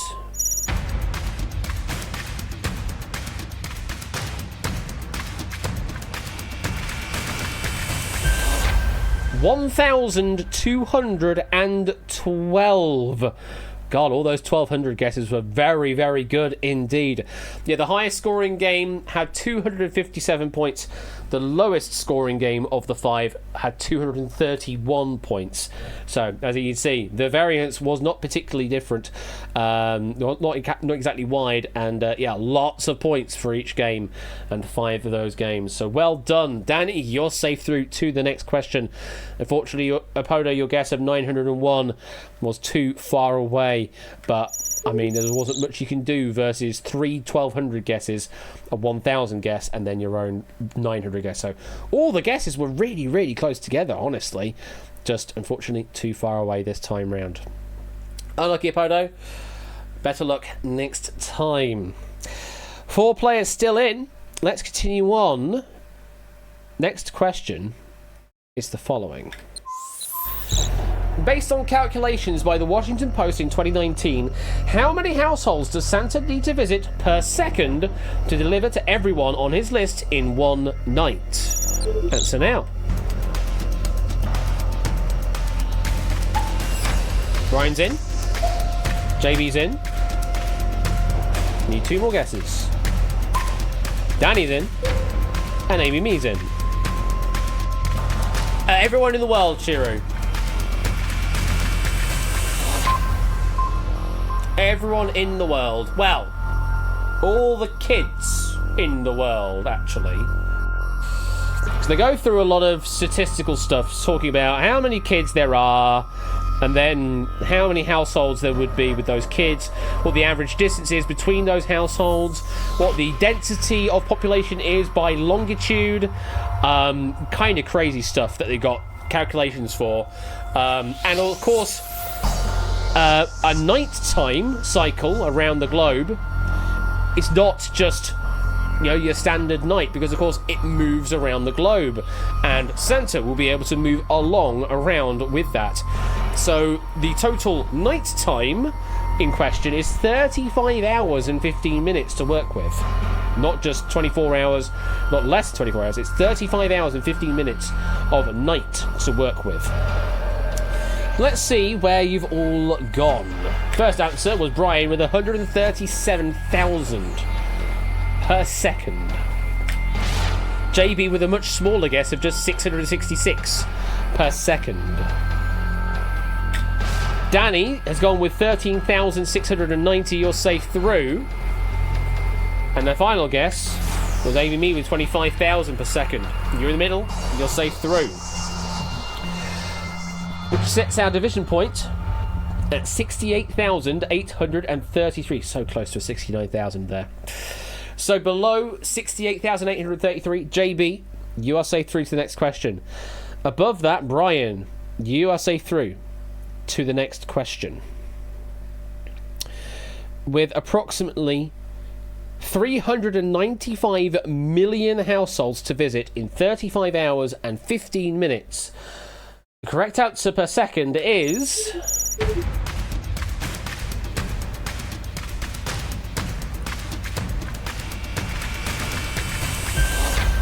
3,119 households per second, which gives Santa about 320 microseconds to drop off the presents, eat any snacks, and fly to the next house. Just simple stuff, really. JB lives through to the next question. Brian, unfortunately, 137,000 was 2 magnitudes out. I'm going to say goodbye, but very good game. Hard luck this time round. JB, safe through to the penultimate question. That's why Santa has a TARDIS. I mean, if you have a TARDIS, then it kind of breaks the rules of the amount of time you've got. You just do it in basically infinite time. Anyway, 2 more questions left in the game. I will advise our players, before you submit your answer, be careful of the number of digits you submit in your answer, because you could be off by an entire magnitude if you don't have the right number of digits that you expect. Just forewarning you. Question number 4 of Special Relativity is the following. A favourite of screaming 90s kids on Christmas morning, how many Nintendo 64 consoles were sold worldwide life to date? Answer now.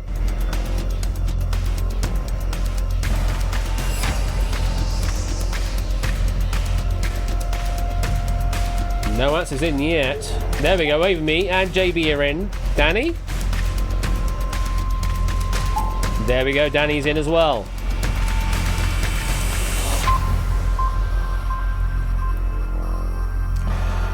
Nintendo 64! Yeah, very much so. I'm terrible at that. 3 players in. How many Nintendo 64s in its entire lifetime were sold? That's the question. This is as per the official Nintendo website. First answer that came in was Amy Me with 30 million. JB went with 12,569,000 meme numbers. Can you take the limits? Danny was our final guess. Went with only 5,569,000. So JB, you know you're safe through to the final question. You can relax. But it is the difference between 5 million and 30 million, which sets our division point at 17,784,500. If it is below that, Danny, you are safe through. If it is above that, me, you are safe through. The correct answer is...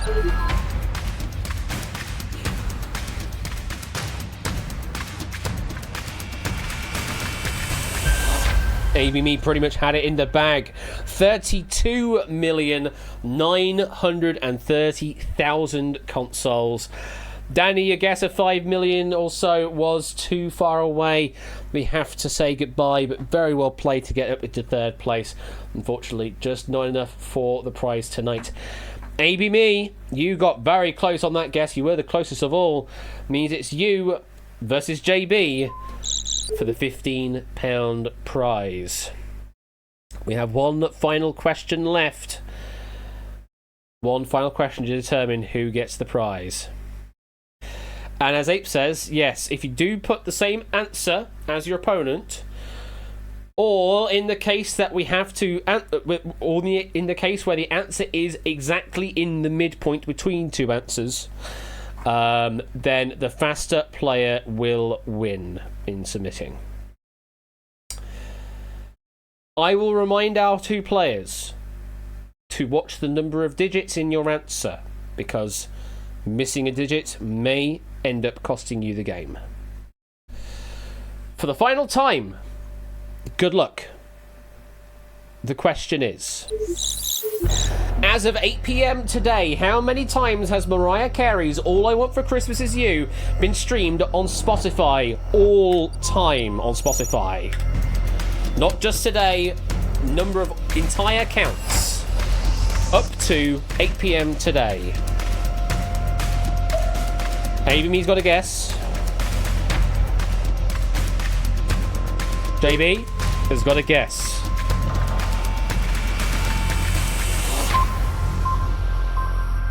And that is time to be the man with the clipboard who has to count all those plays. I know, right, Abe? So our two players have answered, but what did they answer? Amy's gone with 250 million and 69. JB's gone with the same meme number, differently, 2,569,000. And that sets the limits, with a division point at 126,284,535. If the answer is below 126 million ... then JB, you are the winner. If it's above 126 million ... me, you are the winner. As of 8 PM today, how many times has Mariah Carey's All I Want for Christmas Is You been streamed on Spotify? The correct answer is...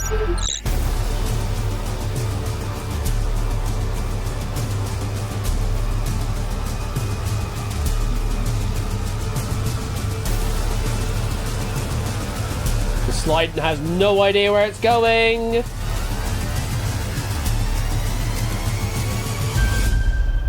$1,644,000,000 Mariah Carey this 656,378 plays as of 8 PM today. It actually caches the number every few hours, so it was the same as what I checked earlier on. So I don't know exactly the true number, what the count is. It's just what that Spotify has cached as the result as of most recently. AB Me, your guess was off by an entire magnitude, but it was close enough. JB, unfortunately, off by a couple of magnitudes, but you realised once we have revealed the answer that you didn't have the right number of digits. Well done, though, JB, to get second place. AB Me, though, you get first place, and you are a winner of Quizmas.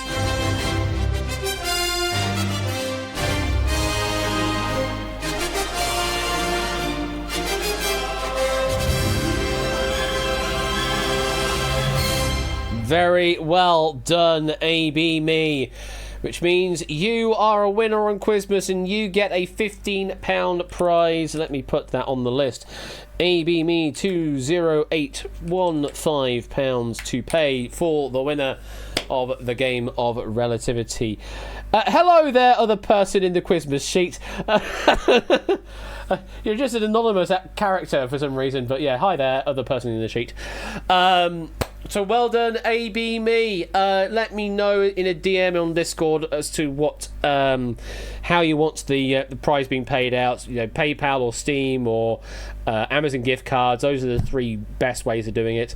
Just let me know what you want to do, and we will sort that out for you. But congratulations to you, AB Me. You are a Quizmas winner in Quizmas 2023, and thank you to Ramsey for a lovely pack of Relativity. There's some lovely questions in there, some really thinky stuff, and yeah, really enjoyed reading through that pack, and I enjoyed the Monopoly question. It certainly was a much better question than what was there before. For your information out there was going to be a Magic the Gathering question in place of that before, but it just didn't quite have the right theme to it, and it was a bit difficult and just didn't feel right, whereas Monopoly felt like a much better question to have. So yeah, you missed out on a Magic the Gathering question and instead got Monopoly, so you're welcome. That there is the end of Relativity, but stick around because we have got Duel Royale. A joyeux duel is what we've got for you in a moment. If you'd like to sign up for the game, all you need to do is go to that link there, and I'm going to pin it for the next 15 minutes or so. There you go. Go over to that link, log in with Twitch, and register to play for Duel Royale, written by David J. Bodicum. Got a wonderful pack of questions coming up your way. So I'll go through, roll the titles of this, or roll the credits of this, and then we'll get over to Duel Royale. See you in a mo.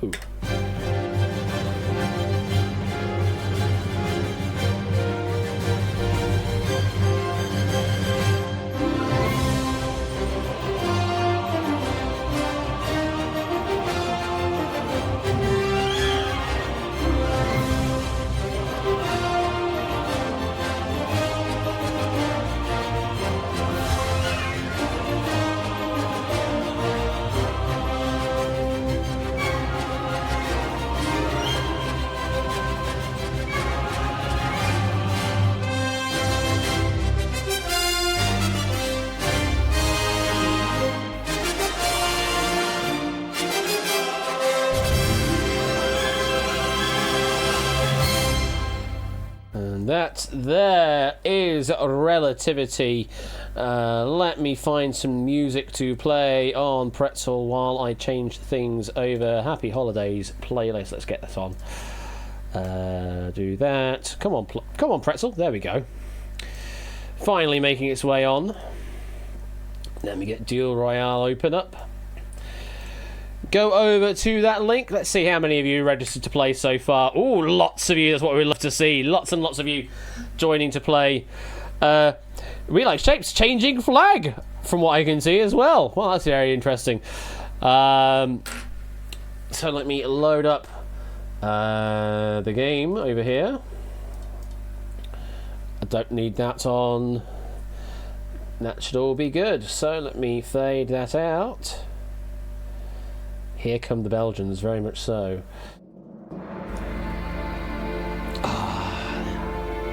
There's that lovely music. There's that lovely music. Oh, sort my hair out again. Definitely needs to get it cut. I need to get it. I keep telling myself I need to get it cut, but I'm not getting it cut. So yes. To play Duel Royale, you'll need to go to the special website, duel.acbweb.co.uk. It's time to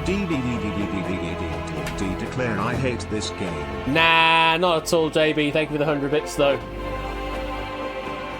You'll do fine, I'm sure. It's not like we've had past history and extra life games at all. No. And as Ape says, once you have logged in with Twitch, click to register. It should be a blue turquoisey button. Click that and you'll register to play the game. And then wait before I activate the game proper on the website. Oh, this music. I love this music. So it does make me wonder, am I going to get new music for Duel 5 or not? Because I introduced all this music for Duel 4.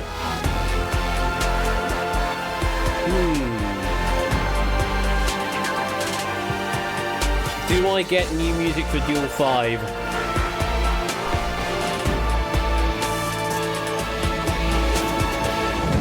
Now, there was one thought that did cross my mind a couple of months back. I have no idea what the price of it would be, but I was tempted to talk to a certain Paul Farrer and see if he would be up for doing some scoring of music stuff for this.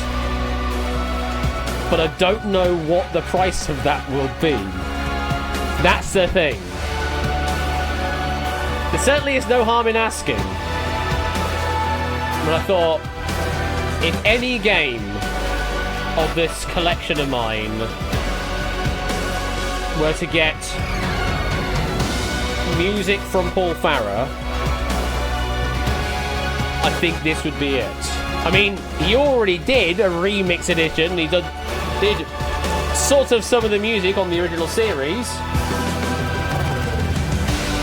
Do I have access to an orchestra? I don't, Proves, unfortunately. I only have a digital orchestra to my repertoire. But I do feel like if I really wanted to push the boat out for Duel Season 5, that getting a soundtrack from Paul Farrer for this would be quite impressive. But I just don't know. I really don't know. It's just a thought that came across my mind a couple of months back. I was like, what if? But I don't know what the price of that will be. I mean, I've got an idea of what it could be, because I've talked to composers in the past about this for other game music, and it certainly does cost. It certainly does cost. And is something that generally outweighs what I can do streaming budget-wise. But we'll see. We will have a think about it alongside other dual tournament shenanigans. I mean, hey, if this doesn't go well tonight, gameplay-wise, then why bother even thinking about Paul Farrer scoring music for it? Because we need to fix fundamental issues with the gameplay first, if that's the case. Exactly, Score. Exactly. We have to make this game go well before going off and thinking about all of the special long-term stuff. But here's hoping. Hopefully, Royale 3 of 3 in a row. We've already had Extra Life games prove that the hot seat game still works. So, we will see. Because I know Paul Farrer's done music for Game Show Marathon. Sort of the main bed of music they have for Game Show 24-hour Game Show Marathon is by Paul Farrer. Though, of course, that's a charity event, so there's a bit of a, giving the music for a charitable cause. Whereas this is more I'm doing it for my own commercial gain, as it were. So it doesn't have the same kind of pull to it as a charity thing does. Unless, of course, I make Duel a charity event of some description. No idea.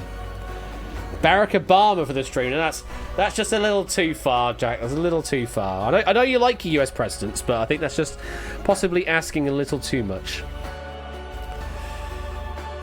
Remembering in 2011 when we tried to get that right music, the GDR step pack, and the price on offer was £75 and didn't have the cash. Man. Right, this is your last opportunity to get into the Duel Royale. The link is pinned. Deals@atpweb.co.uk. It should be the one active game on the website. This is your last chance to get in before we start the game proper. And once we do start, anyone that joins in too late will be marked as eliminated, but you'll still be able to play the game as if you still had some tokens to work with. If you've never played Duel Royale before, or any duel game for that matter, you've got 10 chips to play with throughout the entirety of the game. You need to, at all times, cover the correct answer. If you're not certain on an answer, you can cover more than one answer to sort of make sure that you get through the question, but you must at least always cover the correct answer. Failure to cover the correct answer will mean you will be eliminated from the game, but you'll be able to continue along in a sort of sideline game to see what you would have done if you still had a token chip in hand. That's basically it. Any chips placed on incorrect answers will be removed from play, and you just continue on so long as you are still covering the correct answer. Excuse me, my throat's going. You do also have a personal timer throughout this game. Use that time as you wish.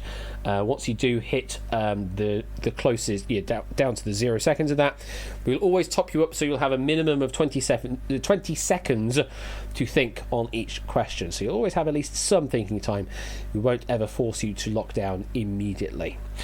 That's basically it. If you go over to that website now and refresh, press F5, you will now notice that the play button should now be active. So do go over there right now and click that play button to join the live game. And while you do that, I'm going to load up the live game myself in the stage. It should be a very simple website to use. You can use it on mobile phone if you are that way inclined. It should be fairly easy to work with because it is a basic website, essentially, using WebSockets instead. Okay, I think we're all ready. Let me go to my controller over here on the duel game. And it is time to duel, I think. If you're all ready, let's duel!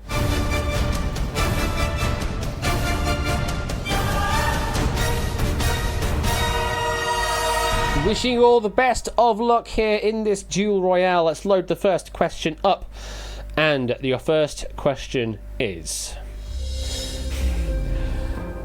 Okay, David. How many multiple choice options does this question have? 4, 4, 4, or 4?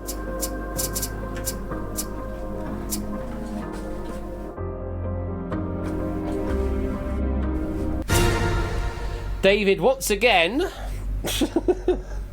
trying to get to a situation where we can get everyone through on the first question. Well, that's the idea, Dan, because even though David's writing like stupidly easy questions that should be gettable by literally anyone, then we still get people get eliminated because they don't read the question properly, or they just panic lock in. I don't know, but I'm hoping this time round we can get at least everybody through on question number 1. We have 35 players in the game. Let's drop the screen and see where the chips lie. I think this is a first, folks. 35 chips, and only 35 chips are on B4, leaving A4, C4 and D4 completely clear.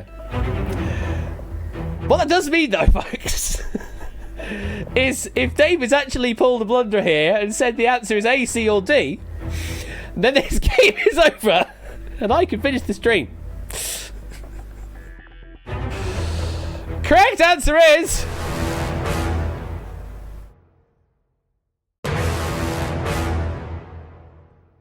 Of course, it's B for 100 bits for Jack. This is a test question.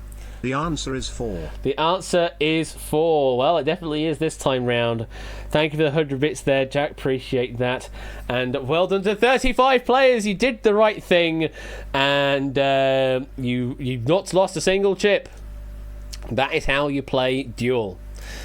Let's just rinse and repeat that for all sorts of questions.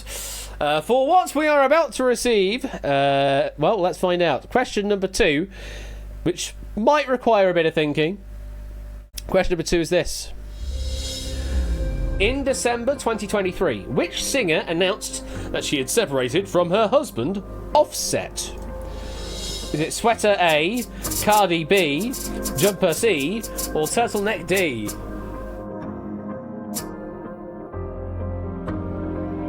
David?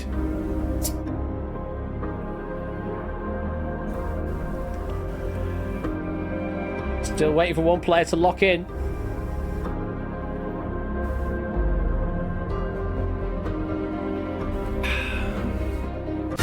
There we go. All players locked in. Sweater A, Cardi B, Jumper C, or Turtleneck D on A, B, C, or D. Good thing it wasn't Sweater E or Sweat E.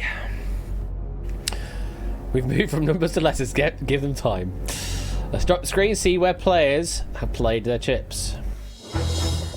Oh, goodness me. Are we doing this 2 for 2? 35 chips and only 35 chips on B, Cardi B, leaving A, Sweater A, C, Jumper C, and D, Turtleneck D completely clear.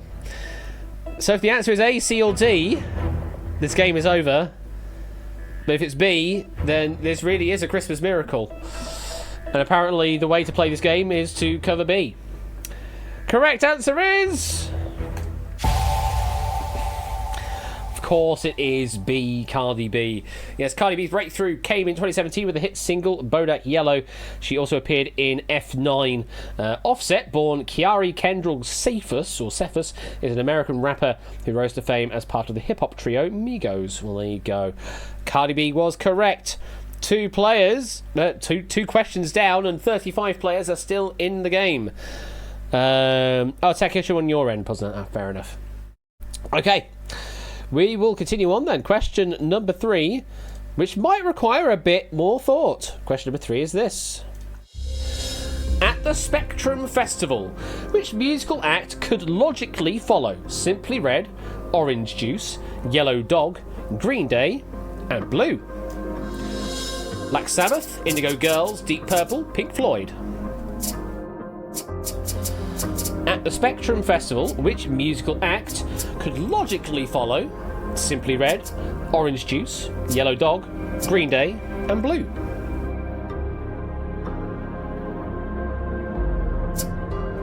$33 players in, waiting for 2 more.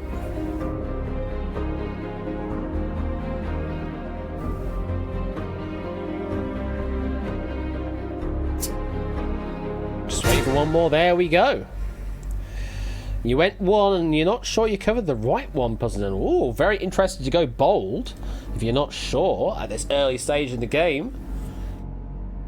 Let's see where players have gone. Let's drop the screen. And yeah, this is where we are starting to diverge in this game. You've got 30 chips on B, Indigo Girls, 7 on C, Deep Purple, and 1 on Pink Floyd, leaving nothing on Black Sabbath. We had 30 players in, meaning we do have some splitting going on, and we also have at least 5 players getting eliminated on this question. If the answer is Indigo Girls, we will lose 5. If the answer is C, Deep Purple, then we lose 28 players from this game.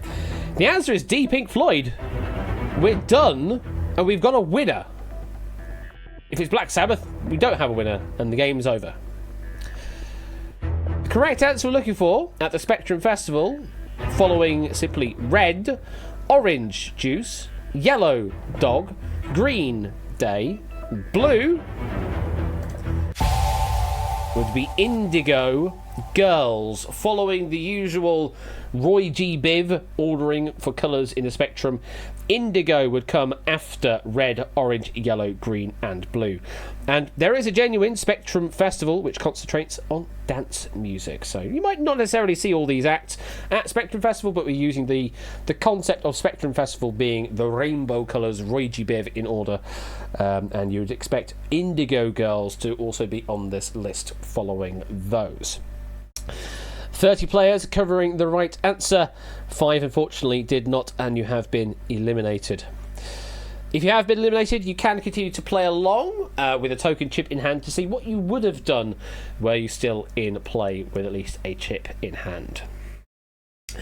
30 players still holding on. Next question number 4, is the following. If the fictional characters... Oh, hello. We've got a raid from Quizzy Dan. Hello there, Quizzy Dan Raiders. Merry Quizmas to you too. I hope you're all doing well. Welcome on in. Let me just quickly read this question and then I'll say hi again.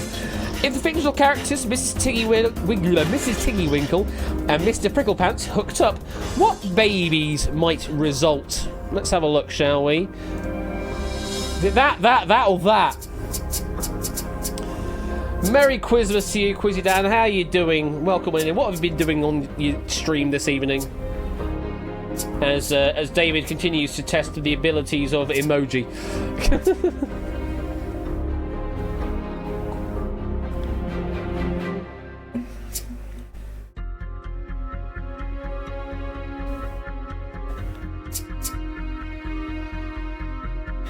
Finished the Chance of Senna and started DLC of Case of the Golden Idol. Lovely, lovely. How's Deal Vent going? How's Deal Vent been going on? I actually haven't been tracking that this year. Hope it's been doing well. And that there is time for our players. It's a rather volatile board. How is it going? Let me have a quick look. Deal Vent 2023. Look, it's the first search result. Let's have a look at... Oh my goodness me, that is quite a volatile board. Wow, okay. You've only got the 35 and 100k still in play of the power 5, and then it's a jump down to 7. Wow. Yeah, that's quite the volatile board, that. What's the offer currently? 4,800 on that. 4,800 on that. I don't think I'd deal on that just yet, but don't let my decision influence. 2-box game, excitement. 3 if you count the pudding. Ah, yes. Right, let's have a look to see where players have gone on this question. We've got lots of emoji going on. So 30 players surviving. 30 have gone with what look like hedgehogs on C. 3 hedgehogs in total. There's 8, I think, lizards on D. 7 chickens or cockerels on B. And 5 butterflies on A. Those on the eliminated side, we've got 1 eliminated player that's gone with the hedgehogs and 2 for the chickens/roosters. Well, Mrs. Tiggy Winkle and Mr. Pricklepants, if they hooked up, the babies that might result would be... They would be hedgehogs. Yes, they are both hedgehogs. So if nature took its course, baby hedgehogs, aka hoglets, would be born. A lovely term, that, hoglets. The Tale of Miss Tiggy Winkle is a 1905 children's book written and illustrated by Beatrix Potter. The title character is a hedgehog who does the laundry. And Mr. Pricklepants, Mr. Pricklepants appears in Toy Story 3 as a hedgehog who takes acting very seriously. He is voiced by Timothy Dalton. Baby hogheads. Or hoglets. So, yes, 30 players covering the right answer, so nobody getting eliminated on that question. And thankfully, the emoji worked again. Woohoo! Mr. Pricklepants, pick a peck and pickle peppers. A peck and pickle peppers, Peter Piper picked. See, I can do the peck and pickle peppers, Peter Piper picked thing, but not the Mr. Pricklepants. So I can't do that, apparently. And seashells, she sells seashells on the seashore. Jesus Christ, I can't do that one anymore. We'll continue on. Next question, as my voice continues to break, apparently. Have a look at this. You are a guest at Clive's clothing optional barbecue restaurant, Bear Grylls. Okay. If he offered you a knackwurst, what would you be nibbling on? Is it meaty sausage, juicy thighs, delicious ribs, or succulent belly? It's a good thing that we're past like watershed hours, though that's not really a thing on Twitch.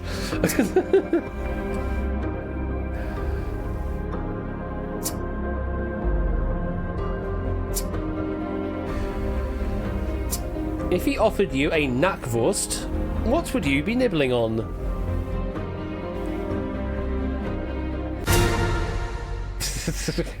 Got some salivation and waking up from a slumber from poker nuts. How much do these cost, Clive? Oh, well, I don't know. Clive will have to answer that one. Oh, hello, cough. Let's drop the screen and see where players have gone. We have 30 chips down on the meaty sausage, 2 on juicy thighs, and 1 on a succulent belly, leaving the ribs completely clear. Excuse me. Extra with cheese, possibly. Of the eliminated players, only 1 has gone for a meaty sausage. There are no other chips anywhere else. Well, you seem to agree on the meaty sausage. And you're absolutely right, yes. A knackwurst, also spelt Knockwurst, is a short, thick, highly seasoned German sausage. With the verb knacken, to crack in German. That's where it gets its name from. So, meaty sausage was correct. 30 players still in the game. Let's put that one away.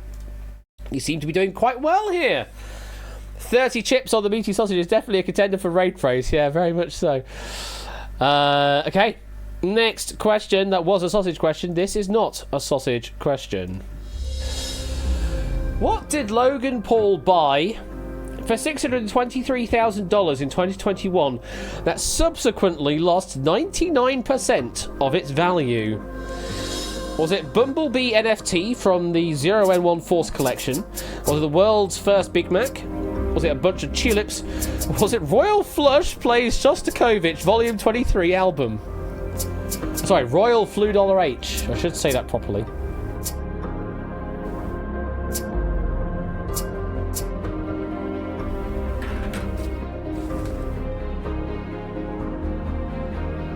What did Logan Paul buy for $623,000 in 2021 that subsequently lost 99% of its value? Players still thinking about this.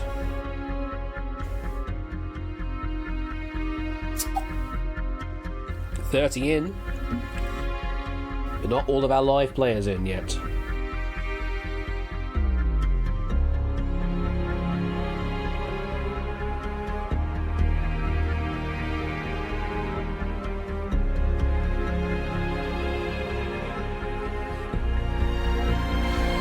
The first thinky question of the duel so far. Still waiting for at least one live player to lock their chips down to confirm what they want to go for.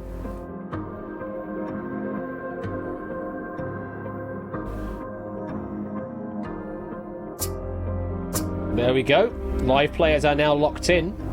Last few seconds for everybody else that is eliminated. And that is time. So, some thinking time going on there for some players. Let's drop the screen and see where players have gone. So we had 30 players in. We got 29 chips on the Bumblebee NFT from the 011 Force collection, or only Force collection, I guess, maybe. 5 for the first Big Mac, 4 for a bunch of tulips, and nobody going for Royal Flush plays Shostakovich, Volume 23. Over on the eliminated side, there's only 1 chip on the Bumblebee NFT. Well, it looks like A is the answer. Is it A? A is indeed the correct answer, yes. Bumblebee NFT, also known as K4M-1 number 03, was one of 7,777 characters in the 011 Force NFT collection. It is now estimated to be worth between 0.01% and 1% of the original value. In total, Logan Paul spent $2.7 million on various different NFTs just before most NFTs lost 90% of their value. Yeah, I'm so glad NFTs don't have the value they have anymore. 29 covering the right answer, meaning we did lose 1 player on that question. Unlucky to that player. 29 still in, though. How are we doing in terms of stats? Let's have a quick look, shall we? We still have 262 chips in play. Best player has the full complement. Average chip is 9 per average player. So only a loss of 1 on average so far for our remaining 29 players. So still plenty of playing to go. Next question then. Oh, yeah, this one. I'm pretty certain David only gave me this to basically issue a challenge. So let me open up this window. We'll be here a while, folks. That's all I'm going to say. We'll be here a while. Oh shit! I've pressed the button again. No! I pressed the button again, and I shouldn't have done. I need to go back to that question. That's the number I need. I need to insert that number again. Otherwise, we are. Otherwise, we're not going to go well, and I don't know how I'm going to do that. How am I going to? Right, there we go. That goes there. I pressed the wrong button and I loaded the next question, which meant I loaded the other question. Which means that needs to go. Okay, once I've loaded. Oh no, once I've loaded this one, that means I need to do that one again. Oh god, I'm messing this right up right now. Add another one. And that one. There. Should be that one. Yes. Okay, let's try this again. Press the button one more time to load the question. Let's go load the right question up. Right, okay, here we go. Press this other button, actually. Which Asian capital is known locally as Krung Thep Mahanakon Amonratana Kosin Mahintharayut Thaya Mahad Di Lokop Noparat Rachat Thaniburi Rom Udom Rachani Wet Mahasathan Amon Piman Awatan Satit Sakathat Ditya Witsan Yukam Prasit. Baghdad, Bangkok, Bogota, or Buenos Aires? Can you repeat the question, please? Sure, Ape, I can do that. Which Asian capital is known locally as Krungthep Mahanokon Amon Ratana Kosin Mahinthara Yutsthaya Mahadi Lokop Parat Rachat Thaniburi Rom. You said a mouthful. I did indeed. Yudom Rachani Wet Mahasathan Mon Piman Awatan Satit Sakathat Tia Witsan Yukam Prasit. And a partridge in a pear tree. I completely butchered it the second time round. I didn't do too badly the first time. Oh, goodness me. Thank you for the 11-month resub there, Kamikaze. And thank you, David, for getting me to visit this again. Well done, Nash. We've had Krungthep before, and I completely butchered it because I didn't have a pronunciation guide, but now I have a pronunciation guide. I think I still butchered it anyway. Drop the screen! 29 players are in, 29 chips down on Bangkok. We've got 7 on Baghdad, 3 on Bogota, and 2 on Buenos Aires. Well, Baghdad, capital of that is Iraq. Buenos Aires, the capital of that is Argentina. Bogota, the capital of that is Colombia, leaving us with the correct answer being Bangkok.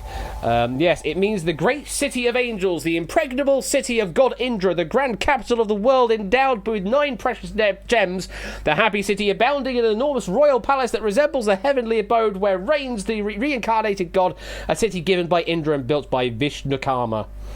That is your full literal translation of Krungthep, also known as Bangkok. Very well done. 29 players, all covering that right answer. 119. Let's close that one off, and let's just give myself a breather after that one.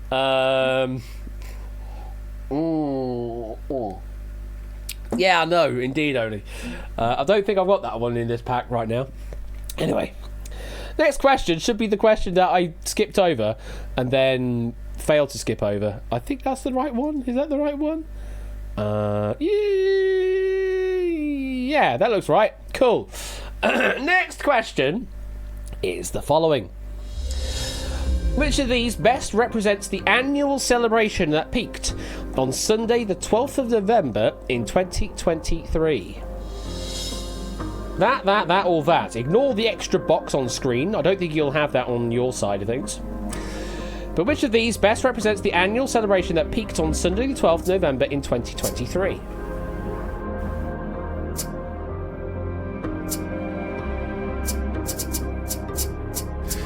And again, David is testing my ability to emoji.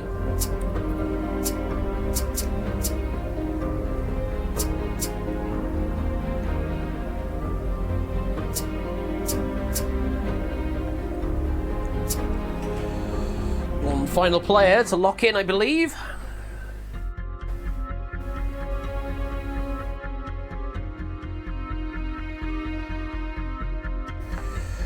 You have a different first emoji for A.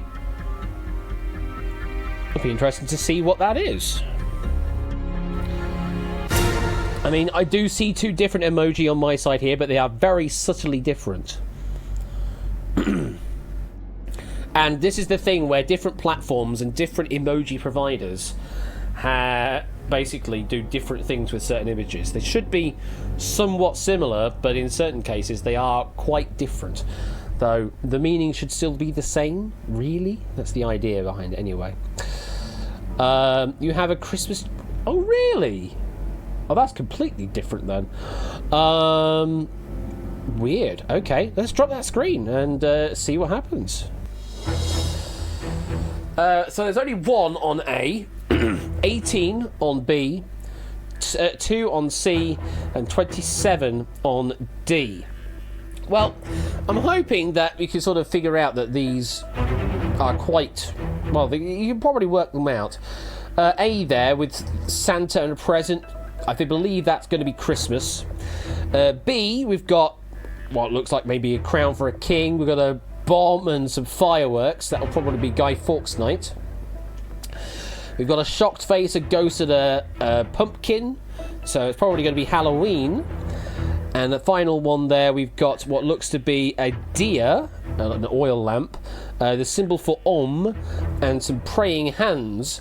That there would be for Diwali. And Sunday, 12th of November in 2023, there's the peak of Diwali we're looking for there. Yes, the Hindu or Sikh festival of light held over 5 days, either in October or November, depending on exactly how it's all going on. A Diya, D-I-Y-A is the name of the oil lamp there, a Diya. And then, yeah, the symbol there. So yeah, that there was D, the correct answer. 27 getting that right, so we have lost a couple other players, with 18 of them happening on the Guy Fawkes Night there, from looks of things, on B. Well, let's put that one away. Let's have a quick look then at the stats to see how we're doing. Best player has the full complement still. Average player's down to 8 chips now. And we still have 216 chips intact across our 27 players. Okay. Not doing too badly, but the questions will get harder. We will ramp them up. Let's continue on. Your next question is this. In 2023, Angelo Matthews became the first player to be dismissed from an international cricket match. For which reason? He obstructed one of the fielders. He hit the ball twice. His helmet hit the wicket. He took too long to get ready. In 2023, Angelo Matthews became the first player to be dismissed from an international cricket match. For which reason? He obstructed one of the fielders. He hit the ball twice. His helmet hit the wicket. He took too long to get ready. How about Steve? Oh, I do hope I have not picked up the thing that my boss had in the office.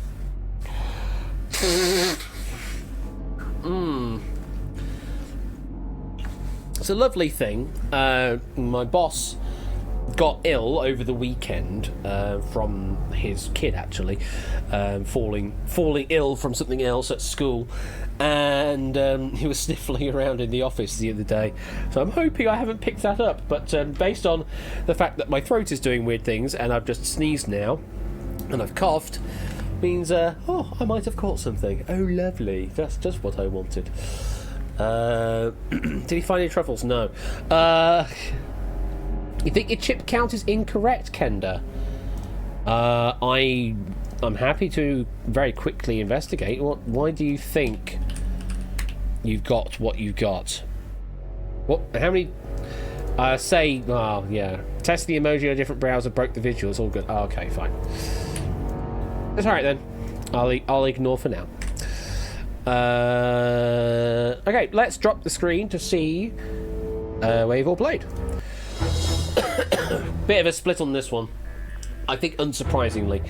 8 chips down on A, 7 on B, 18 on C, 26 on D.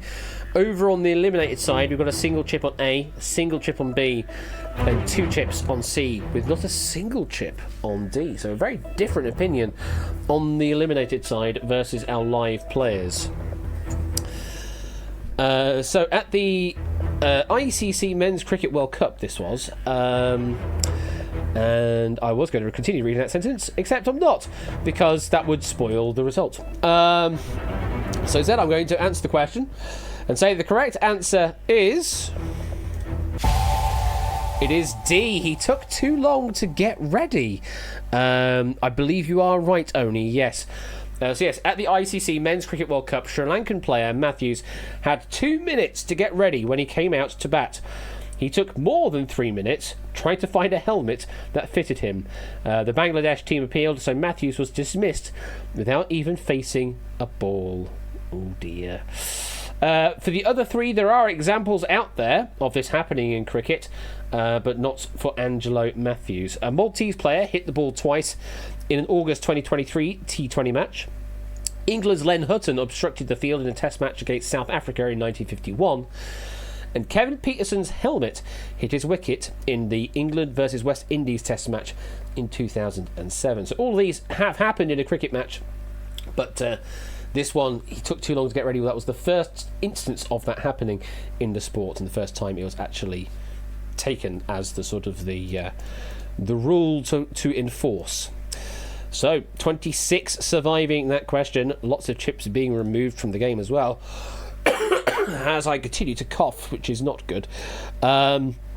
Average chips, we've plummeted down from 8 down to 6.8 chips on average. It's not nice. It's not a nice.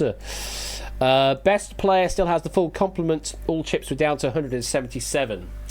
Average time, we're looking at 1 minute and 28 still on the average clock. Okay. The game continues. Next question gets harder. And the next question is this. If the host of the 99% Invisible podcast changed their first name to Greek, what would be the most appropriate new surname? Ares, Dionysius, Hephaestus, or Poseidon? Well, Dionysus, sorry.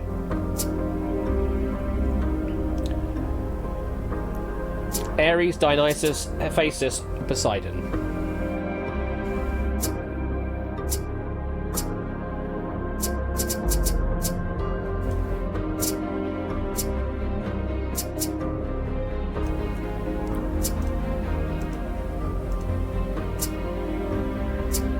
Very interesting on those emoji. I would claim that to be probably TextMesh Pro's emoji not working properly. Yeah, I would claim that to be the emoji lookup not working properly. Which is nothing I can really do. That's just how it's been implemented. TextMesh Pro has been in pre-release for like 2 or 3 years at this point. With this particular version that supports this kind of level of emoji. So, yeah, take that with a grain of salt. Right, 26 players in on this question. Let's see where you've all gone. Ooh, big splits on this one. Very big splits. 68 chips on the table. There's 20 down on Ares. There's 15 on Dionysus, 18 on Hephaestus, and 11 on Poseidon. On the eliminated side, we've got 3 on Dionysus and 1 on Hephaestus. Ares and Poseidon have been left clear. So, yeah, not a lot of confidence on this particular question. So, the 99% Invisible podcast is about design and is hosted by the American radio producer Roman Mars since 2010. The Roman god Mars is kind of what we're looking at here then, because if we're converting that to the Greek version, well, what's the Greek version of Mars? The correct answer is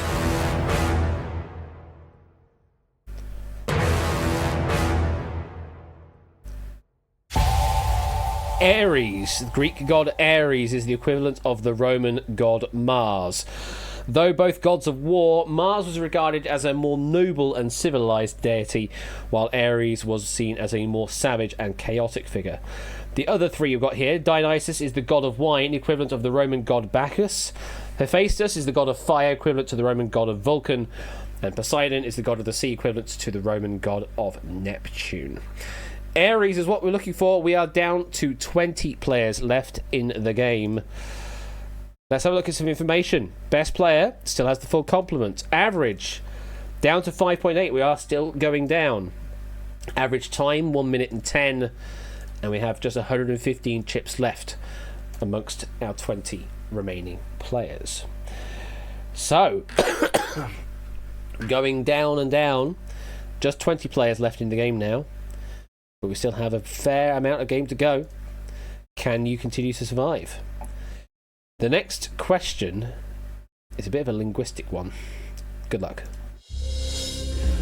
Which of these words does not take on the opposite meaning when its in prefix is removed? Insatiable, inopportune, invaluable, inequitable. Which of these words does not take on the opposite meaning when its in prefix is removed? Insatiable, inopportune, invaluable, inequitable.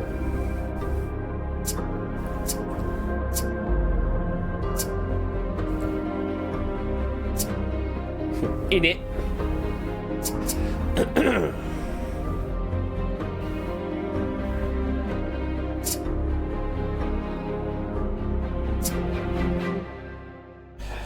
Got a not like this from Topper.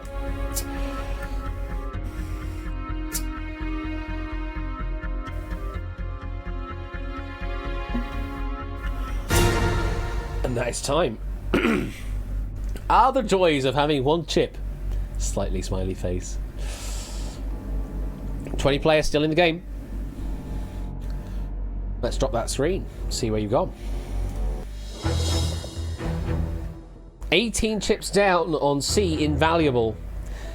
We've got 4 on inequitable, 3 on inopportune, and 2 on insatiable. On the eliminated side, we've got 3 on inequitable, 2 each on invaluable and inopportune, and just a single chip on insatiable. I can tell you the correct answer we're looking for is invaluable. Yes, because invaluable means incredibly valuable.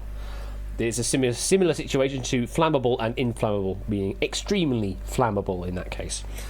The other definitions here: inequitable is unfair, not equitable. Insatiable is incapable of being satisfied, i.e. not satiable. Then inopportune is badly timed, i.e. not opportune. So yeah, invaluable is incredibly valuable versus valuable. So there you go. C was the correct answer. Topper got the answer correct for completely the wrong reason. I mean, doesn't matter how you get there, so long as you do get there. And you're still in, according to that. 18 players. What is ineligible? Incredibly eligible. Apparently that's what my games are. Ineligible means incredibly eligible. Or eligible. Oh god, here we go again. I've done it again. let's close the question and get out of here.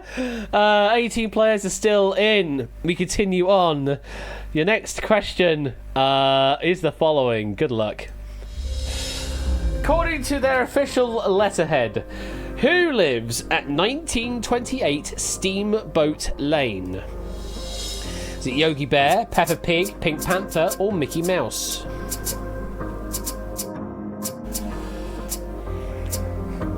Where are we up to on the question IDs?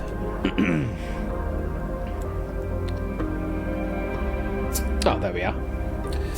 Live players are in. Last few seconds.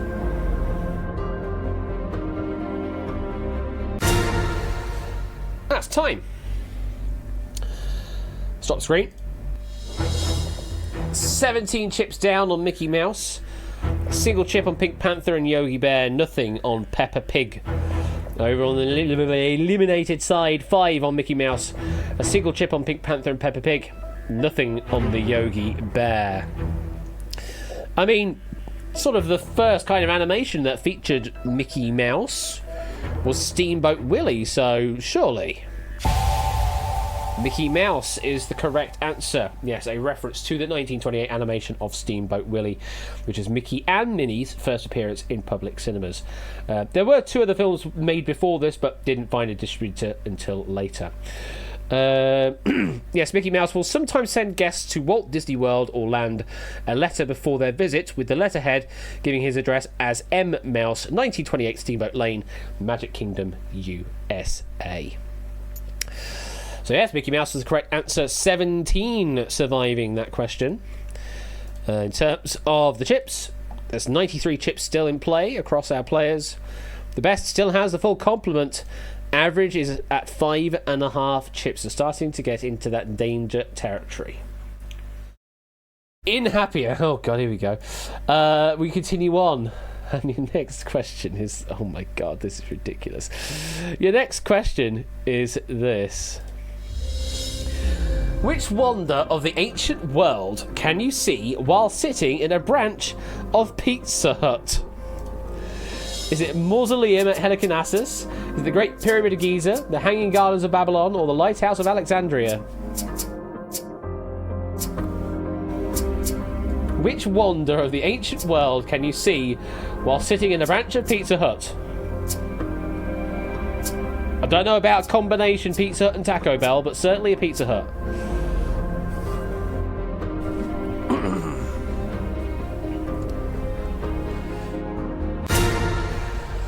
Now there's time.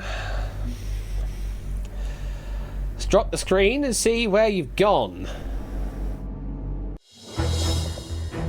14 chips on the Great Pyramid of Giza, 3 on the Lighthouse of Alexandria, 2 each of the Mausoleum at Helicarnassus and the Hanging Gardens of Babylon. On the eliminated side, there's 4 for the Great Pyramid, 2 for the Mausoleum, and 1 each for the Hanging Gardens and the Lighthouse. So there seems to be a majority on B. Are you correct? You are correct. Yes, the Great Pyramid of Giza was the right way to go. The Great Pyramid is just a short walk from the built-up area of Giza City. Branches of Pizza Hut and KFC are just 800 yards away from the ancient monument. The Mausoleum at Helicarnassus lies in ruins, with most of it now residing inside the British Museum. The Hanging Gardens have never really been conclusively pinned down to a single location and may just have been mythical. The Lighthouse of Alexandria was affected by several earthquakes and fell into the Mediterranean Sea, with the base built over in 1480. So yeah, it's the only real one where you actually know where it is. And we also can demonstrate that there are branches of Pizza Hut and KFC within proximity of the Great Pyramids of Giza. Well done. 14 still in the game. How are we doing chip-wise? 82 chips in play. Best player still having the full complement. Goodness me. Best player out there still having quite an easy run of the questions. All right, then. We must have to make these questions a little bit harder, then. Next question. Oh, I've got to get my pronunciation guide out again, do I? Fine, then. Here's your question. What is the unusual What is the unusual? What is unusual about the famous Paris restaurant Le Relais de Venise sans entrecôte? There's only one table. It is only open one day a year. There is only one main course. It has had only one waiter since opening. I'll try and read the question again.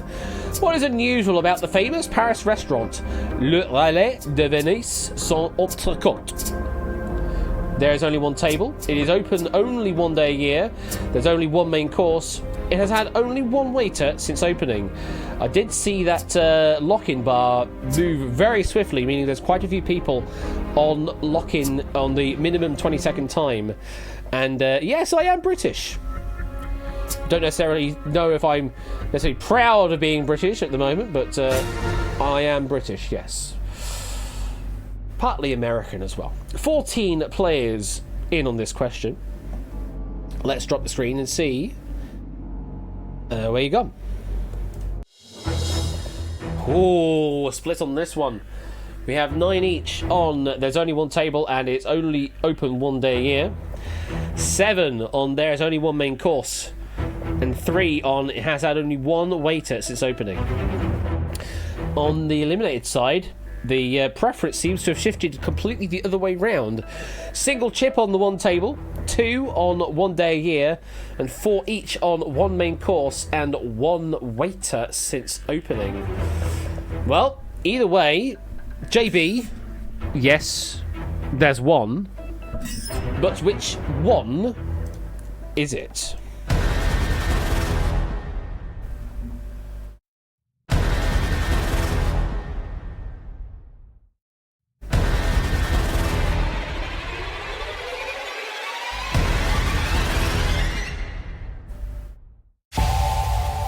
There's only one main course. Option C was the correct answer.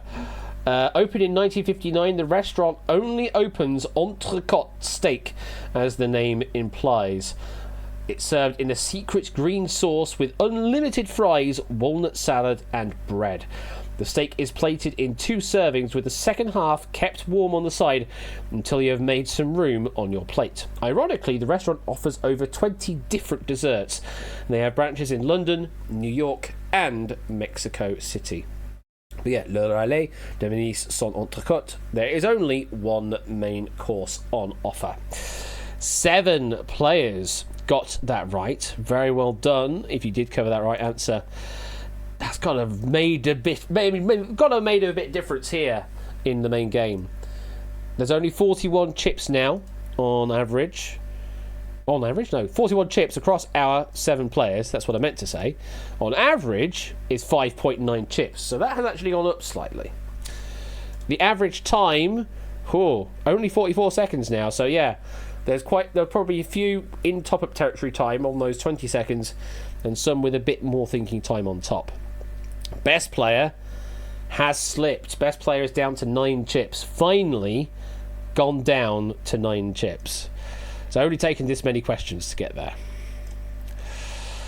Alright then, we'll continue on then. Next question, let's load it up. Oh, Jesus, this question. Next question is this. You're off to see your favourite Japanese anime, Excited Guinea Pigs Go Go Go, at the cinema. What's the most appropriate snack to buy? Is it nachos, popcorn, hot dog, or Diet Pepsi?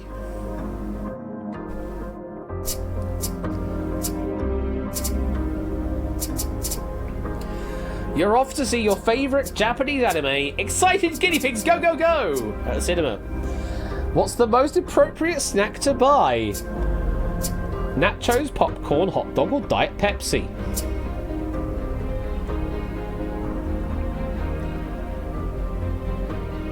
Players are locked in. I would have absolutely no idea on this question. Obviously, I have the answers in front of me right now, but were I playing this for the first time, I would have had no idea where to go on this one. Let's drop the screen and see what's happened. Woo! Ooh, we have a bit of splittage going on. More chips being removed from the game. 7 players were in on this. We will be losing another player, at the very least. There's 6 on nachos, 6 on popcorn. There's 5 on hot dog and 3 on a Diet Pepsi. Over on the eliminated side, there's 2 nachos, 6 popcorns, 4 hot dogs and 3 Diet Pepsis on the order. So both sides seem to have the popular agreement on popcorn, though live players believe it could also be nachos and possibly also hot dog. The correct answer is...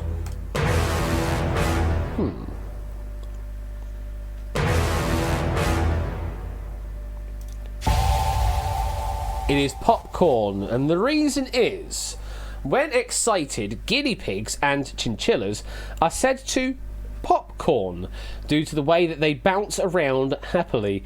It is a similar concept to rabbits that binkying and lambs that gambling. Gamboling. So yes, guinea pigs and chinchillas are said to popcorn because they bounce around happily. So popcorn is the most appropriate snack to buy on this board here. 6 getting the right answer. Very well done on covering that.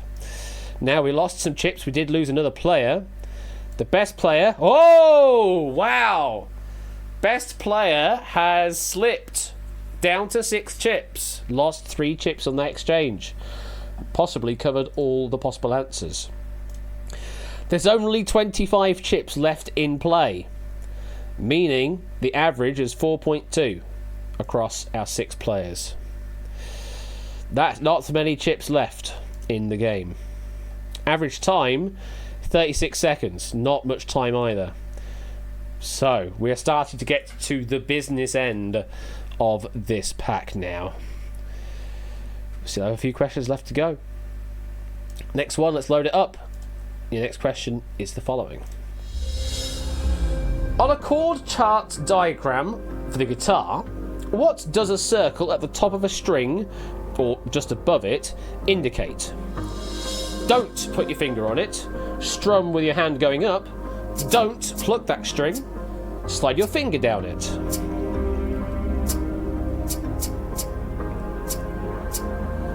On chord chart diagram for the guitar, what does a circle at the top of a string, or just above it, indicate? Live players have locked in.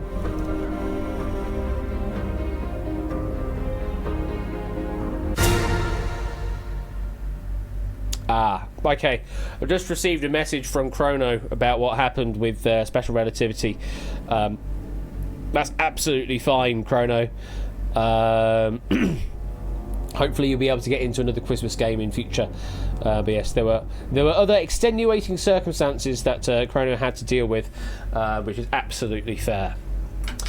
I'm just thankful that the game all worked fine anyway. But yeah, it's just unfortunate timing for Chrono with real life stuff. Okay, 6 players surviving. Let's drop the screen and figure out where you've gone. Let me press that button instead. Splittage! Lots of splittage. And also, maximum of just 4, meaning we are losing at least another 2 players here. We've got 4 chips each on A, B, and D. We've got 3 chips on C.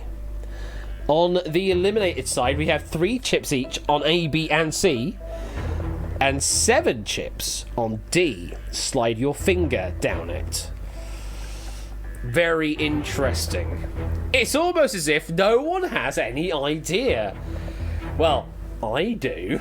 I know I've got the answer in front of me, but also I have seen guitar diagrams before, so I would have an idea on how to answer this one.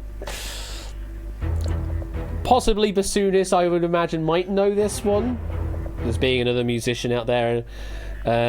Oni would have loved to still be in, would have also known this one.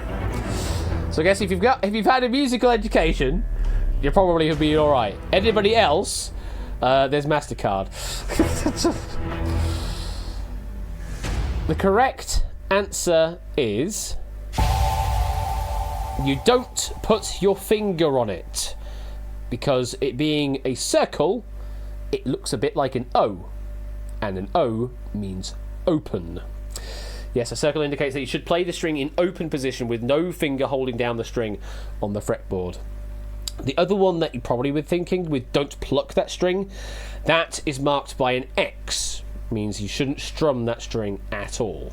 An upstroke is indicated by a kind of a lowercase v, and the sliding your finger action, also a glissando, is notated by a line between the start and end notes in the main score.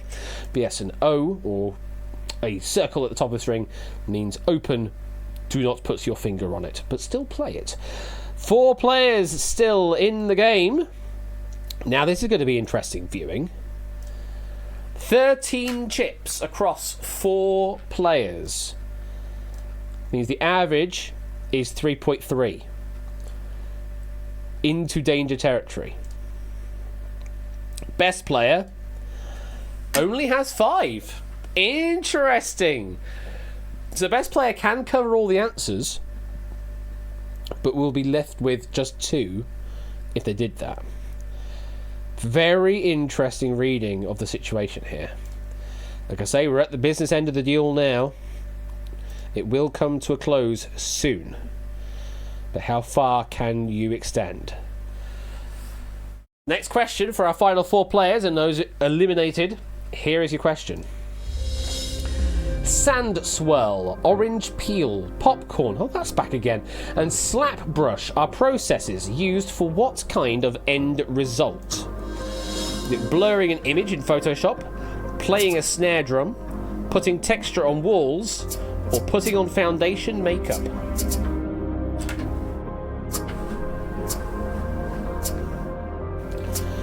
Sand swirl, orange peel, popcorn, and slap brush, all our live players have locked in, are processes used for what kind of end result? And that, as they say, is time. Not much thinking time at all. Let's drop the screen. Let's see where our players are gone. Okay. It looks like we've got a player that has covered all the answers. But all 4 of our remaining players have covered C, putting texture on walls, with a single chip each on A, B, and D as well. Eliminated players seems to have the agreement on the popular answer, 8 on C, 2 on B, and a single chip on A and D. I'm about to sneeze again. The correct answer is... it is C.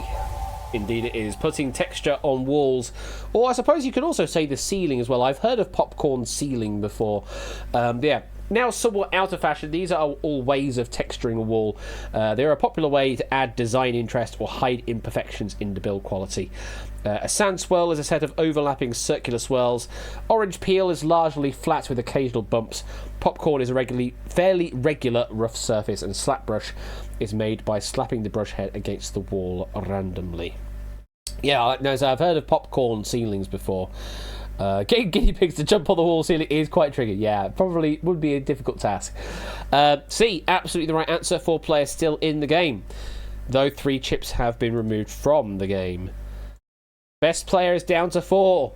The best player can only just cover all of the possible answers, which means everybody else is in a worse situation than that. There's 10 chips across 4 players, and we know where 4 of those chips are. So 3 players with 6 chips. It's not looking good. Let's keep going.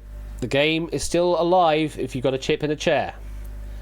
Your next question is this.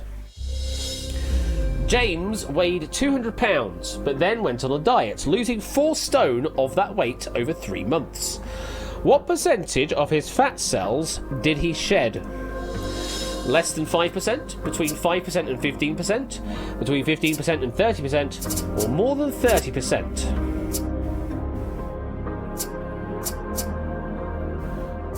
How much is potato?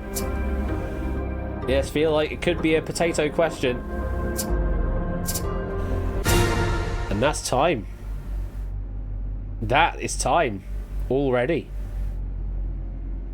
So clearly players do not have much thinking time. James weighed 200 pounds but then went on a diet, losing 4 stone of that weight over 3 months. What percentage of his fat cells did he shed? Let's drop the screen. The same situation comes up again. 4 chips on C between 15% and 30%. And a single chip on A, B and D. On the eliminated side, bit of a different story. A and C with 4 chips, B and D with 3 chips. So not much of a certainty at all on the eliminated side. On the live side though, there is quite the certainty on C, 4. But there is a single chip on A, B and D as well. How much popcorn did he eat over those 3 months? Well, let's find out. The correct answer is...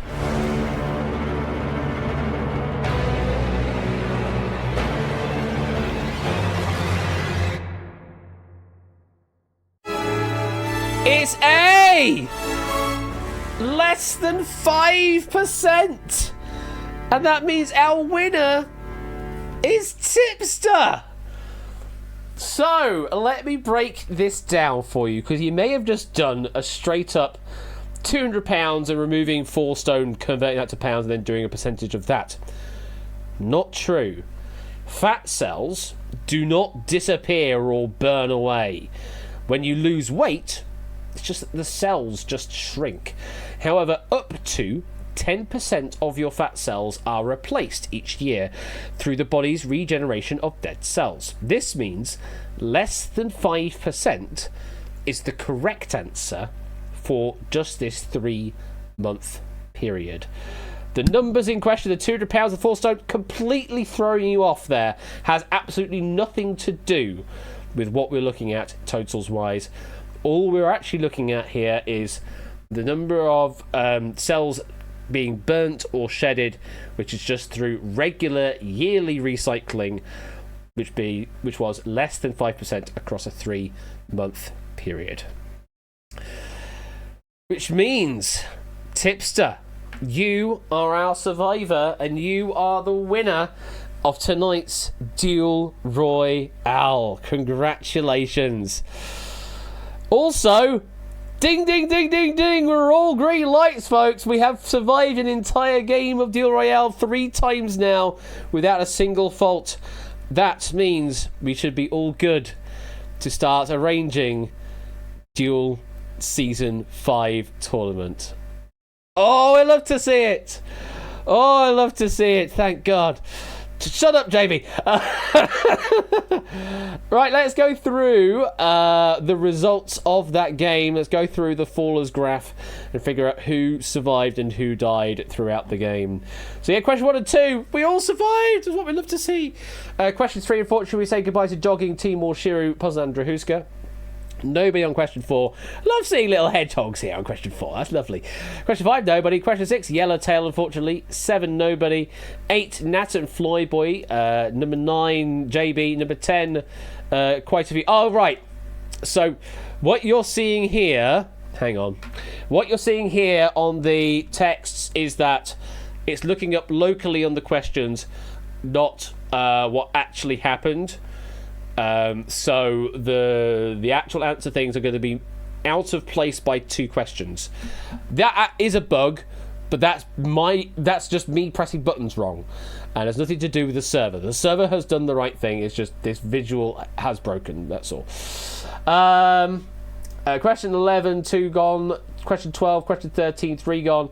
Question 14, a lot of players getting out on that, which was the only one main course. It wasn't Mickey Mouse, it was the only one main course question. Then Proogs, then Inca, then at the end, Zeus, Riff, and Toot. All getting eliminated. It's not gone gold again on this one. That's a slight bug as well. Tipster should be illuminated in gold for being our surviving player. But Zeus, Riff, and Toot getting eliminated on that final question about losing the fat, or less than 5% of the fat. Tipster was our final survivor. So then, just eliminate Tipster. Yeah, sure. Let me sort out my pay grade. Let me remember what I do with my curve again. That and that. That was my curve, I believe. Yes.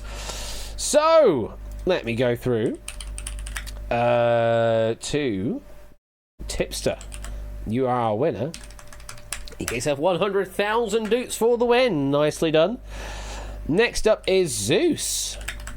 We're still with 2 chips in hand and also time in hand. You still had 38 seconds on your clock, Zeus. Goodness me, that's a lot of conserving of your time. Zeus, there we go. 75,000 going your way. Very, very well done.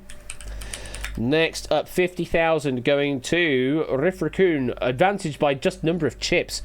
Goodness me, that's difficult. 50,000 going to Riff. Very well done. And then to now cut that out. Now cut that out. There we go. Getting 40,000 dukes for that. Very well done. Next up, we are looking at Inca by number of chips. So, Innis C getting 30,000 dukes. Very well done. And next up, we've got AB Me getting 20,000 dukes on the list. Nicely done. 4 more places to pay. Next up, we've got Proogs getting eliminated on the popcorn question, I think that was. It must have been. PROOGS or 00GS. You are getting 10,000 dukes. There you go. 3 more places to pay. Oh, goodness me. All these people getting eliminated. Clive had 7 chips. Clive had 7 chips at that point in the game. And a minute 30 on the clock. What? That's crazy, Clive. That is actually crazy. Wow. Well, you get 7,500 dukes for claiming 8th place on the board. That is incredible performance. We Like Shapes getting 5,000. And final paying position is Mr. Jack Wilfred getting 2,500 dukes. And that closes all of that out from the looks of things. And yeah, everything is sifted over by 2 essentially because of me doing things with the question order. You can see here we've got dupe Bangkok and dupe Diwali. That's how I fixed the problem with me advancing by a question. I inserted the questions again to basically catch up. So yeah, all of you that got eliminated on that should have been eliminated on there is only one main course question. That was the one you should have been eliminated on. So there you go. That there is Duel Royale, and yeah, save from me doing stupid buttons on the Krunk-Thep, then that's it. That works. The server did not fail. Everything worked. We can do Duel Season 5, folks. Holy shit.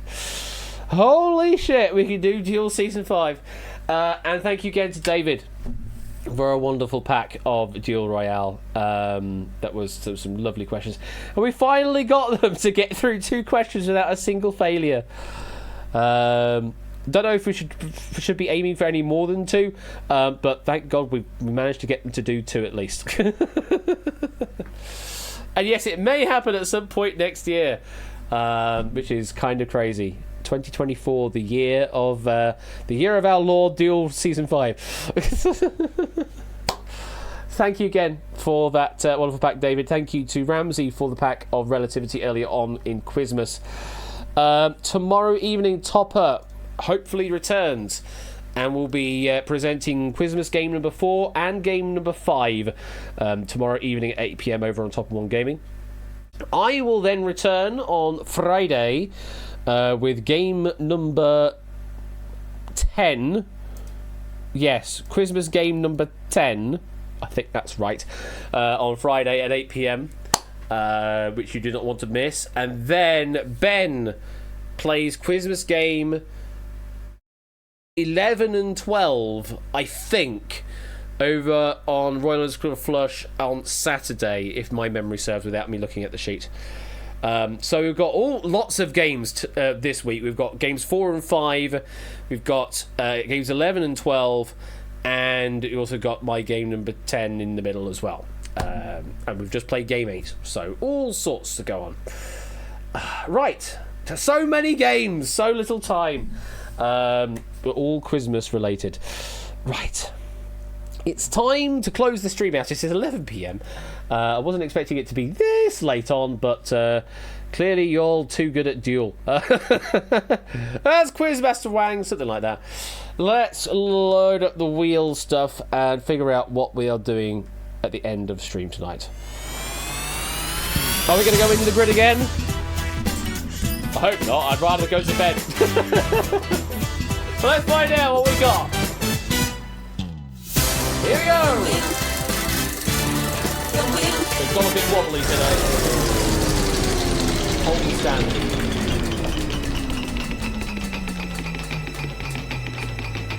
We're going for a marble race! New wedge, bed, 20k, says AVMe. Oh my god, what a great idea that is. Just go to bed. Go to bed, go to bread. No buts, go to bed.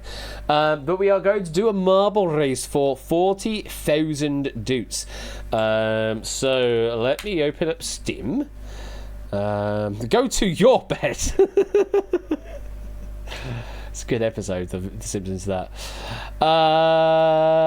Let me find marbles on stream. Apparently I'm making a melody out of something. My hair is a mess again. Just fucking washed it. Bad babysitter. Studio mode, game capture. Hello there. Let's go over to marbles, please. Thank you. Switch over to that and get the marbles open. So, community maps. Let's go into search, make sure. So Matt the Ref does have a couple of tracks in the current season, so we'll do one of those. Matt, which one will we go for? We'll go for the 20% elimination. Yeah, we'll go for the 20% elimination. Shave it. Oh god, I'm not shaving my hair off all the way. I've done that before and I did not like it. So I'm not doing that again. I will get it cut though. I definitely will get it cut. I just need to bloody tell myself to do it. I keep telling myself to do it. I need to actually do it. Exclamation mark play. It's just other things keep getting in the bloody way, including the roof is just randomly appearing this week to do some roofing, except they've now taken the scaffolding down today, so now they're not doing the roofing. I was not told about any of this. I was told about doing the 2 weeks of roofing work, and then there was an entire week of nothing happening, and then suddenly they started doing stuff again without me knowing. Yay! Then we had the gas engineer here today to install some carbon monoxide detectors, which have been installed in very interesting places, but I'm not the one installing them. They have done it, so yeah, the landlord can. It's their problem.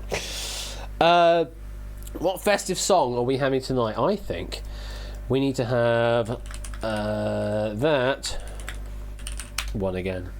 We played it earlier on, but not many people were around, so I think we're going to play it again. Carol the Bells is a suggestion. It's a good suggestion, but I think we'll go for something different. The marble race, we are going to do first, last, and random position. Let's find out what that random position is going to be tonight. So first, last, and let me press the RNG button.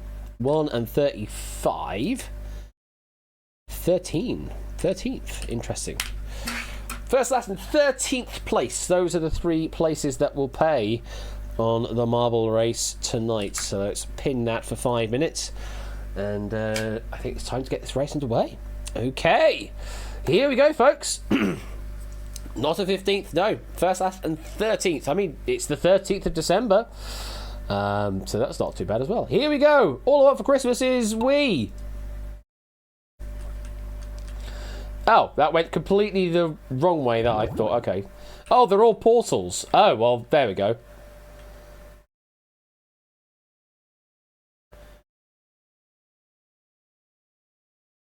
How many different tracks back? Jesus. Ralph finding none of them. Oh dear. Sorry, what is this? You not heard this before? I love this so much. It's so good. It's so good.